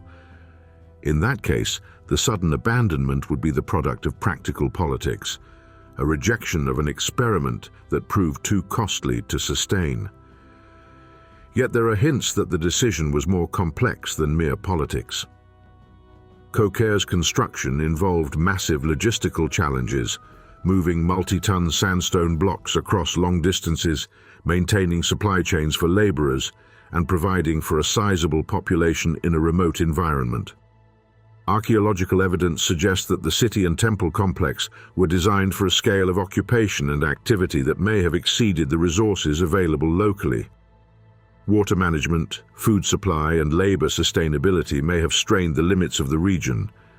Perhaps the abrupt cessation of construction was not political, but environmental, a recognition that the ambitions of the capital could not be sustained within the available ecosystem. Another dimension is spiritual or ritual. The Khmer worldview, as seen through the pyramid and temple mountains, places immense significance on cosmic alignment, ritual precision, and divine sanction. If Koh Ker was conceived as a temporary manifestation of cosmic principles, intended to exist as a peak experience of religious, political, and architectural convergence, its abandonment may reflect fulfillment rather than failure. The city may have been designed to shine brilliantly, to achieve its purpose for a generation, and then recede. In this interpretation, the cessation of activity is not a collapse, but a conclusion, a ritualized withdrawal in accordance with cosmological or philosophical beliefs. External threats cannot be discounted. Warfare, rebellion, or incursions by rival powers may have contributed to the decision to abandon the site. The Khmer Empire was a dynamic political entity, and control of territory was contested. A remote capital could be difficult to defend. The risk of isolation during times of conflict may have made continued occupation untenable, forcing the elite and religious functionaries to return to more secure regions. Such a scenario would combine political, military, and practical pressures into a single catalyst for sudden abandonment. Whatever the precise combination of factors, the physical remnants of the city speak to both ambition and impermanence. Structures abruptly cease. Incomplete walls stand where further construction may have been planned, and quarries and roads suddenly stop yielding stone. The pyramid, central to Koh Ker's cosmic and ritual significance, remains monumental and unfinished in some aspects. It towers above the jungle as a testament to effort and vision even, as human activity vanishes from its tiers. The psychological impact of this abandonment is profound. Imagine climbing the pyramid in its prime, participating in rituals, observing celestial alignments, moving in a shared rhythm with priests, royalty, and devotees. Now, centuries later, the same climb is met only by silence, the sound of the wind, the hum of insects, and the rustling of leaves. The deliberate intensity of human endeavor, once central to spiritual practice, has been erased from daily life, leaving only stone and memory. It is a reminder that even the most ambitious human projects are transient. Yet the abandonment also preserves the site in ways that are remarkable. The sudden cessation of activity meant that much of the pyramid, the terraces, and the surrounding temples were spared centuries of continual modification or expansion. Nature has overlaid its own textures, but the underlying architecture remains.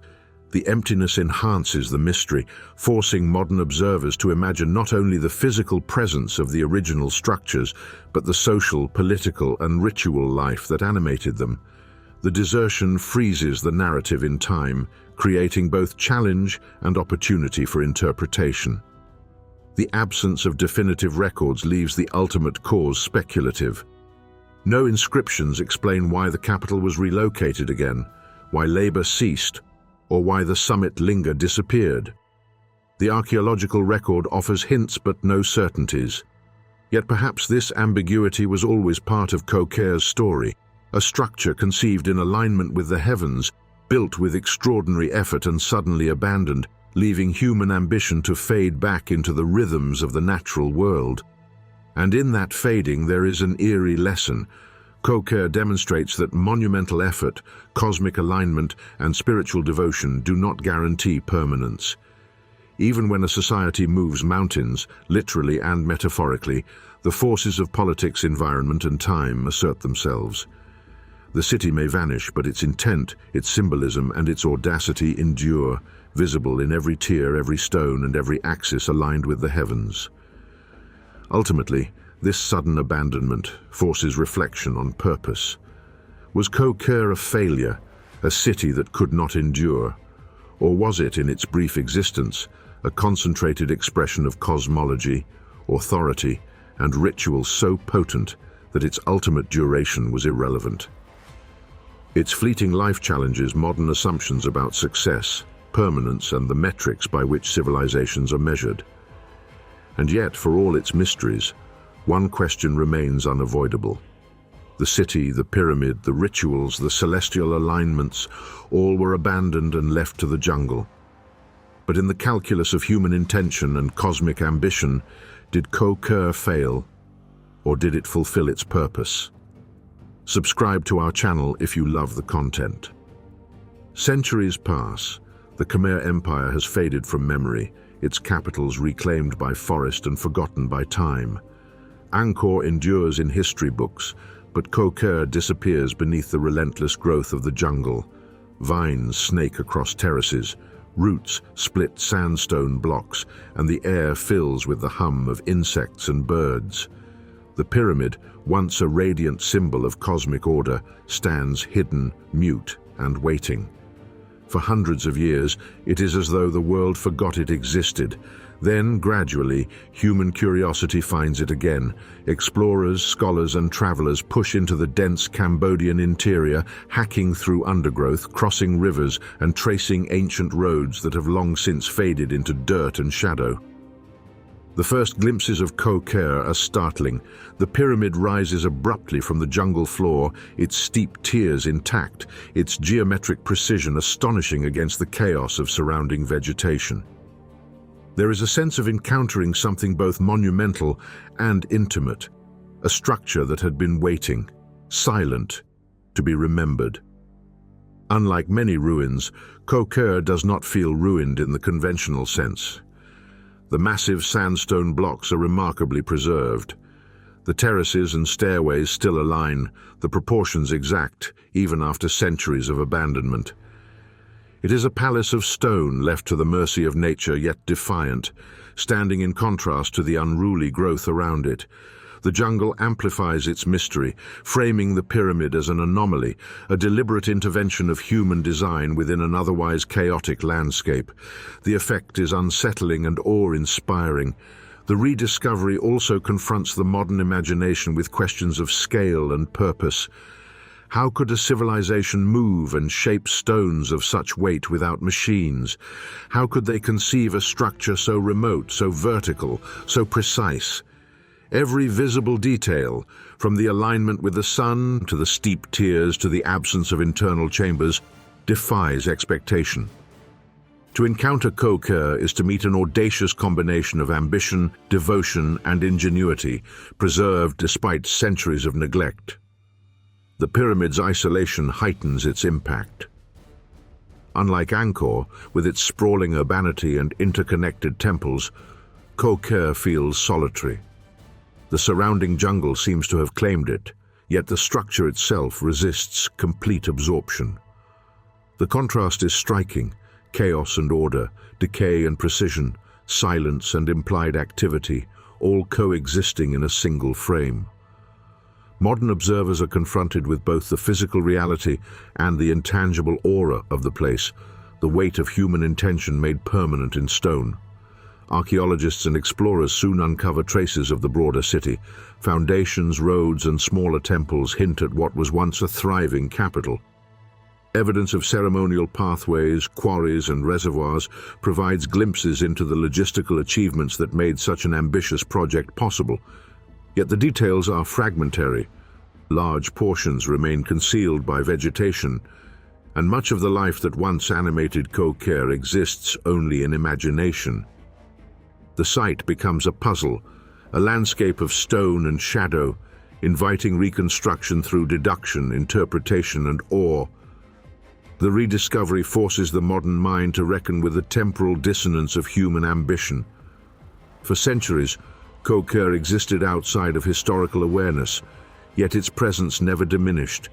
It remains monumental, precise, and imposing, suggesting that human vision can endure even when memory fades. The pyramid does not merely survive, it asserts itself, demanding recognition and reflection, as if waiting for the gaze of those capable of seeing its magnitude. And yet, this encounter is profoundly unsettling. Modern eyes perceive a structure that seems complete, yet something feels unresolved. The summit, stripped of its giant linga, the empty terraces, the silent stairways, all convey a sense of absence. The pyramid is intact in form, yet incomplete in experience. The rituals, the celestial alignments, the human devotion that shaped the place, these are invisible to us now. What remains is powerful, but it is only half of the story. The effect is amplified by the jungle itself. Shadows and light play across the tiers, obscuring lines, suggesting hidden spaces, hinting at ceremonies that cannot be witnessed. Moss and lichen create textures that soften yet dramatize the structure. The air is thick with humidity, smell, and the sounds of a forest that has reclaimed what was once human. Every step across the stones is both literal and metaphorical, a negotiation with time, nature, and memory. The pyramid seems alive in its silence, insisting on interpretation and imagination. Rediscovery also sparks modern fascination with the extremes of human ingenuity. How were multi-ton stones transported across such remote terrain? How was astronomical alignment achieved without advanced instruments? How did a civilization sustain an entire capital deep in the jungle for 2 decades? The more Koh Ker is studied, the more questions emerge. The site resists simplistic explanation, combining engineering, cosmology, spirituality, and political ambition into a single, enigmatic experience. Yet for all the investigation, the pyramid still feels unfinished. The absence of the summit linga, the lack of interior chambers, the incomplete terraces, the vanished population, all contribute to this impression. Even the alignment with the sun, though measurable and precise, cannot be fully appreciated without knowledge of the rituals and ceremonies that once activated the architecture. The physical structure remains monumental and enduring, but its intended function, the full enactment of ascent, devotion, and cosmic interaction, is lost to time. Standing before the pyramid today, explorers and scholars are confronted not just with stone, but with human ambition, cosmic imagination, and the fragility of purpose. Koh Ker is a monument of vision, discipline, and devotion, yet it is also a monument of absence. It invites speculation, interpretation, and reflection, but it does not yield its full meaning easily. The structure commands attention, demands effort to engage, and eludes completion in understanding. And so, the modern rediscovery of Koh Ker is not only a story of finding lost stone, it is an encounter with human aspiration, cosmic symbolism, and the passage of centuries. The pyramid is intact, but its meaning is only partially recoverable. Its terraces, tiers, and alignments survive, yet its summit remains silent, its rituals invisible, its purpose only partially comprehensible. Why does it still feel unfinished, even after rediscovery, after study, after careful excavation and measurement? Koh Ker continues to defy comprehension. Modern archaeology has revealed astonishing details: the precision of the sandstone blocks, the unusual northeast alignment, evidence of a short-lived city, and the pyramid's replication of a cosmic model. Yet for all the knowledge gained, there remains a persistent sense of mystery, as though the structure exists partially outside the reach of explanation. Consider the pyramid's geometry. 7 tiers rise with acute steepness, far steeper than most other Khmer temple mountains. Modern analysis can measure angles, calculate load-bearing capacities, and compare construction methods to contemporaneous sites. But why 7? Why this extreme verticality? Why the choice to abandon internal chambers entirely, leaving a climb that leads nowhere physically, yet presumably everywhere spiritually? No documents, no inscriptions, no records answer these questions. The architect's intentions are partially hidden, leaving speculation as the only bridge. Then there is the question of scale. Koh Ker was built quickly, within roughly 2 decades, moving multi-ton sandstone blocks over great distances, coordinating massive labor forces, and constructing a site in precise alignment with celestial events is impressive even today, with machinery and logistics. How an empire achieved this in the 10th century remains partly speculative. Scholars suggest combinations of elephants, wooden sledges, human manpower, and carefully organized labor rotations, but the precise methods elude certainty. Some elements seem almost impossible, creating a sense that knowledge has been lost, or that human ingenuity was stretched to the limits. The symbolic meaning embedded in Koh Ker is also elusive. We know the pyramid represents Mount Meru, the axis of the universe, and that it once bore a massive linga at its summit. Yet many elements resist clear interpretation. The precise orientation, the extreme verticality, and the abrupt abandonment all suggest layers of meaning that go beyond the practical. Some theories posit that Koh Ker was a tool for ritualized observation of the heavens. Others suggest it was a statement of political and religious authority, or even a cosmic experiment meant to synchronize human activity with celestial cycles. Perhaps all these explanations are partially correct, yet still incomplete. Modern archaeology can reconstruct patterns, chart alignments, and trace urban layouts, but it cannot fully replicate the sensory, spiritual, and psychological experience of ascending the pyramid in the 10th century. Imagine climbing the tiers under tropical sun, surrounded by dense jungle, moving in ritual cadence alongside priests and royalty, approaching the linga as the sun reaches its zenith. The physical and spiritual synchronization, the effort, the ritual, the cosmic moment, cannot be captured fully by maps, measurements, or models. Something is irretrievably experiential, a facet of knowledge that eludes documentation. Further questions arise when considering the political and religious context. Jayavarman IV moved the capital to Koh Ker with purpose, but historians cannot definitively state his motivations. Was the relocation purely political, a maneuver to consolidate power? Was it spiritual, intended to place the king at the apex of cosmic and earthly order? Or was it ideological, an expression of a worldview radically different from that of his predecessors? Archaeology can reveal artifacts, building patterns and inscriptions, but it cannot reconstruct the mind or intent of a king long dead. The human element, the beliefs, ambitions and fears that shaped the city, is largely inaccessible. Even the natural environment presents puzzles. Koh Ker sits deep in the jungle, distant from water sources and major transport routes. The site's isolation raises practical questions. How was a capital sustained in such a remote location? How were resources managed? Archaeological evidence provides hints of reservoirs, canals and roads, but the full logistical picture remains partially obscured. Was the site intended as permanent, or was its transient use part of the plan? A concentrated burst of spiritual and political activity meant to leave a lasting impression through stone alone. There are also the missing pieces of the pyramid itself. The summit's giant linga is gone. The rituals that once activated the space are silent. The hierarchy of labor and participation, the ceremonial objects, and the temporal cycles that gave the architecture its full meaning, all are absent. Without them, Koh Ker can be studied, admired, and reconstructed in theory, but its complete function cannot be experienced. The site exists as a ghostly projection. Of intent, a partial echo of human and cosmic alignment. This uncertainty extends to cosmological implications. Alignments with the zenith sun, potential lunar cycles, and other celestial events suggest a sophisticated understanding of astronomy.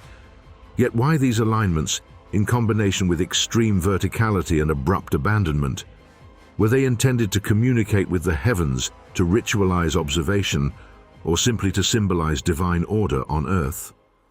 Modern researchers can calculate angles and trace solar paths, but the purpose behind these choices, why human effort was synchronized to the cosmos in this particular way, remains partially inscrutable. Perhaps the most compelling mystery is philosophical. Koh Ker challenges assumptions about human ambition, purpose, and the impermanence of achievement. A society capable of building such a structure, capable of integrating engineering, astronomy, and ritual, chose to abandon it almost immediately after completion. Centuries later, the pyramid survives, monumental, precise, and silent, while the city around it fades into memory. What does this say about the nature of purpose, of fulfillment, and of human intention?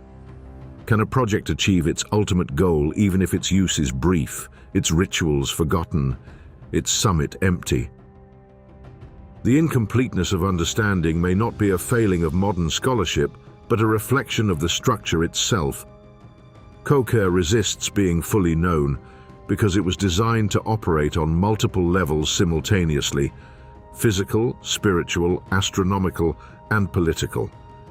Each level interacts with the others, creating an architecture that is layered, multidimensional, and resistant to reductionist interpretation.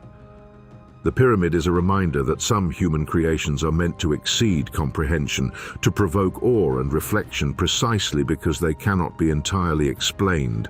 And so, as scholars continue to explore, measure, and theorize, a larger question emerges.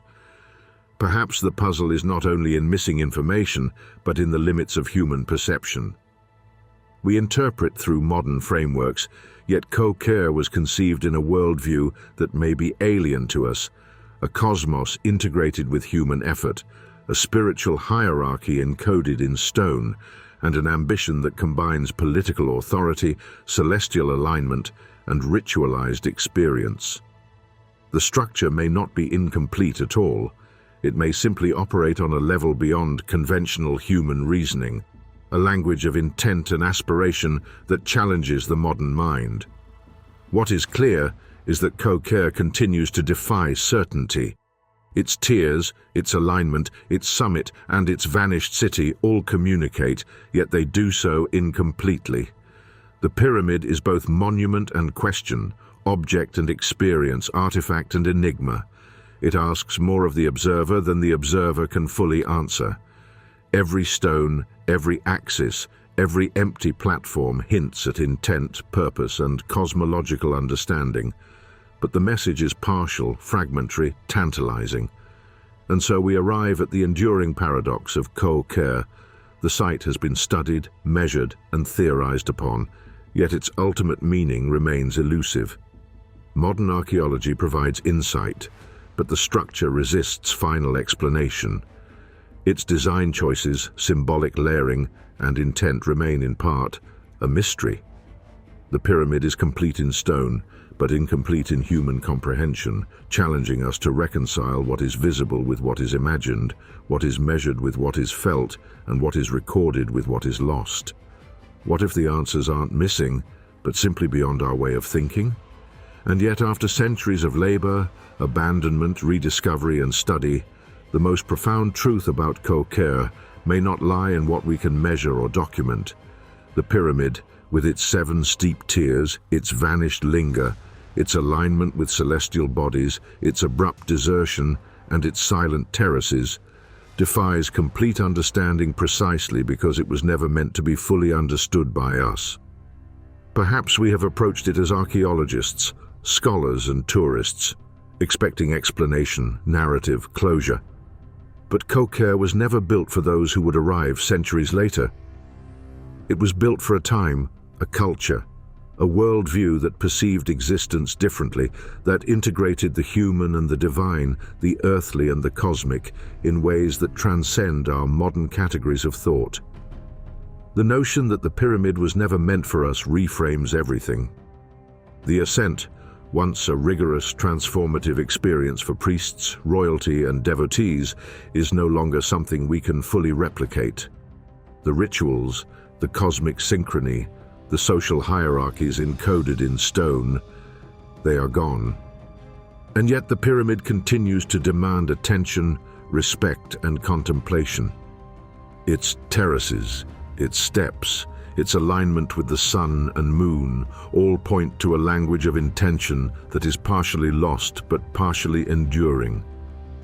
The stone speaks in silence, in geometry, in shadow and light, challenging us to sense the structure as it once functioned, even if we cannot inhabit it as it was inhabited. Koh Ker embodies human ambition in its purest, most extreme form. The resources, planning, labor, and imagination required to move an entire capital, erect massive sandstone blocks, and align them precisely with the heavens are staggering.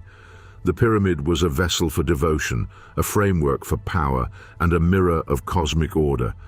Every act of labor was meaningful. Every tier climbed was a step in a ritual of consciousness. Yet all of this was intended to culminate in experiences, not explanations. The Khmer builders did not need us to understand them.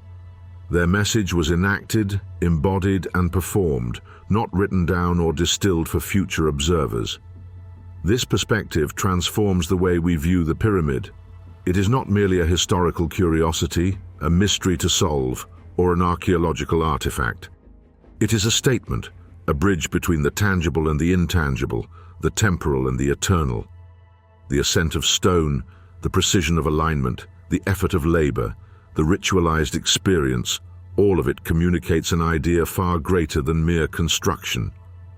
Koh Ker is an embodiment of aspiration, human beings striving to reach, to align, to touch something beyond themselves. Its terraces are steps toward the divine, and the summit, though empty, marks the limit of human reach, a symbolic horizon where the material and the cosmic intersect.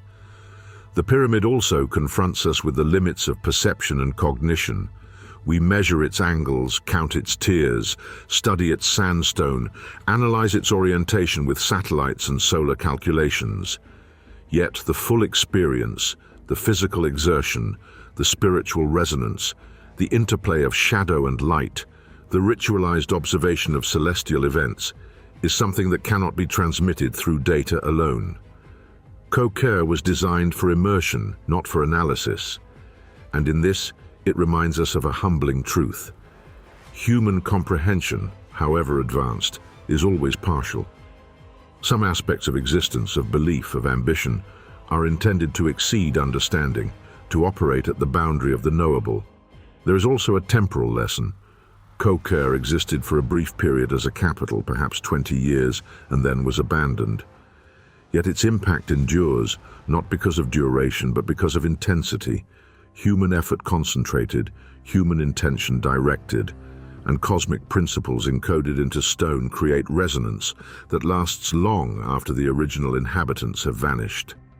The pyramid reminds us that ambition does not require permanence to be meaningful, that even transient acts of devotion can echo across centuries if they engage deeply with the human desire to transcend. Philosophically, Koh Ker challenges the modern obsession with completion, explanation, and utility. The pyramid is not complete in our understanding, nor is it complete in the traditional sense of function. Its summit is empty, its rituals silent, its city vanished. Yet this incompleteness is not failure. It is part of the structure's purpose, to demonstrate that human aspiration, aligned with imagination, labor, and belief, creates effects that outlast practical occupation, social memory, or direct observation. Koh Ker is a monument to effort, vision, and engagement with forces beyond ordinary comprehension. This realization reframes the act of encountering Koh Ker today. When we stand at its base or climb its terraces, we are participants in a long chain of human engagement. We do not fully know what the builders knew, and we cannot replicate their rituals, but we can sense the ambition, the effort, and the alignment. The pyramid speaks across time, conveying the human desire to ascend, to connect, and to place oneself within a cosmic order. Its message is experiential, existential, and profoundly humbling. And so, in its silence and its scale, the pyramid becomes a mirror. It reflects our own impulses to reach, to understand, and to create bridges between what we know and what we cannot yet grasp. Koh Ker is a reminder that every civilization, every individual, every endeavor exists within limits. Yet these limits do not diminish the significance of striving. Human beings are always oriented toward something greater, always climbing toward horizons they cannot fully anticipate, toward truths they cannot fully articulate. The Khmer Pyramid teaches us that structures, rituals, and alignment are not only about results, they are about participation, engagement, and the transformation inherent in striving itself. The climb, the labor, the ritual, the observation of the heavens, and the alignment with cosmic rhythms are as important as the object of devotion. Koh Ker is less a sight to be understood than a challenge to be experienced, less a monument to completion than a monument to aspiration. And perhaps that is the most profound lesson. Koh Ker was never intended to be conquered, fully comprehended, or possessed. Its tiers were not steps for the casual observer. Its summit was not for those who merely gaze. The pyramid was designed to engage a specific consciousness, shaped by the cosmology, ritual, and belief of its builders. To approach it now is to acknowledge both our limitations and our continuity, with the human desire to reach beyond ourselves. The message of Koh Ker is enduring because it is both human and transcendent. It tells us that ambition can manifest as stone, that belief can shape landscape, that alignment with the cosmos is both literal and symbolic. It reminds us that even abandoned, even silent structures communicate, if we are willing to perceive not only with our eyes, but with imagination, reflection, and reverence. And perhaps the most unsettling truth is this: we are still climbing. Thank you for joining us on this extraordinary journey through the universe on frontiers of infinity. If this glimpse into the unknown has sparked your curiosity, be sure to subscribe and join us where we unravel the darkest mysteries of space.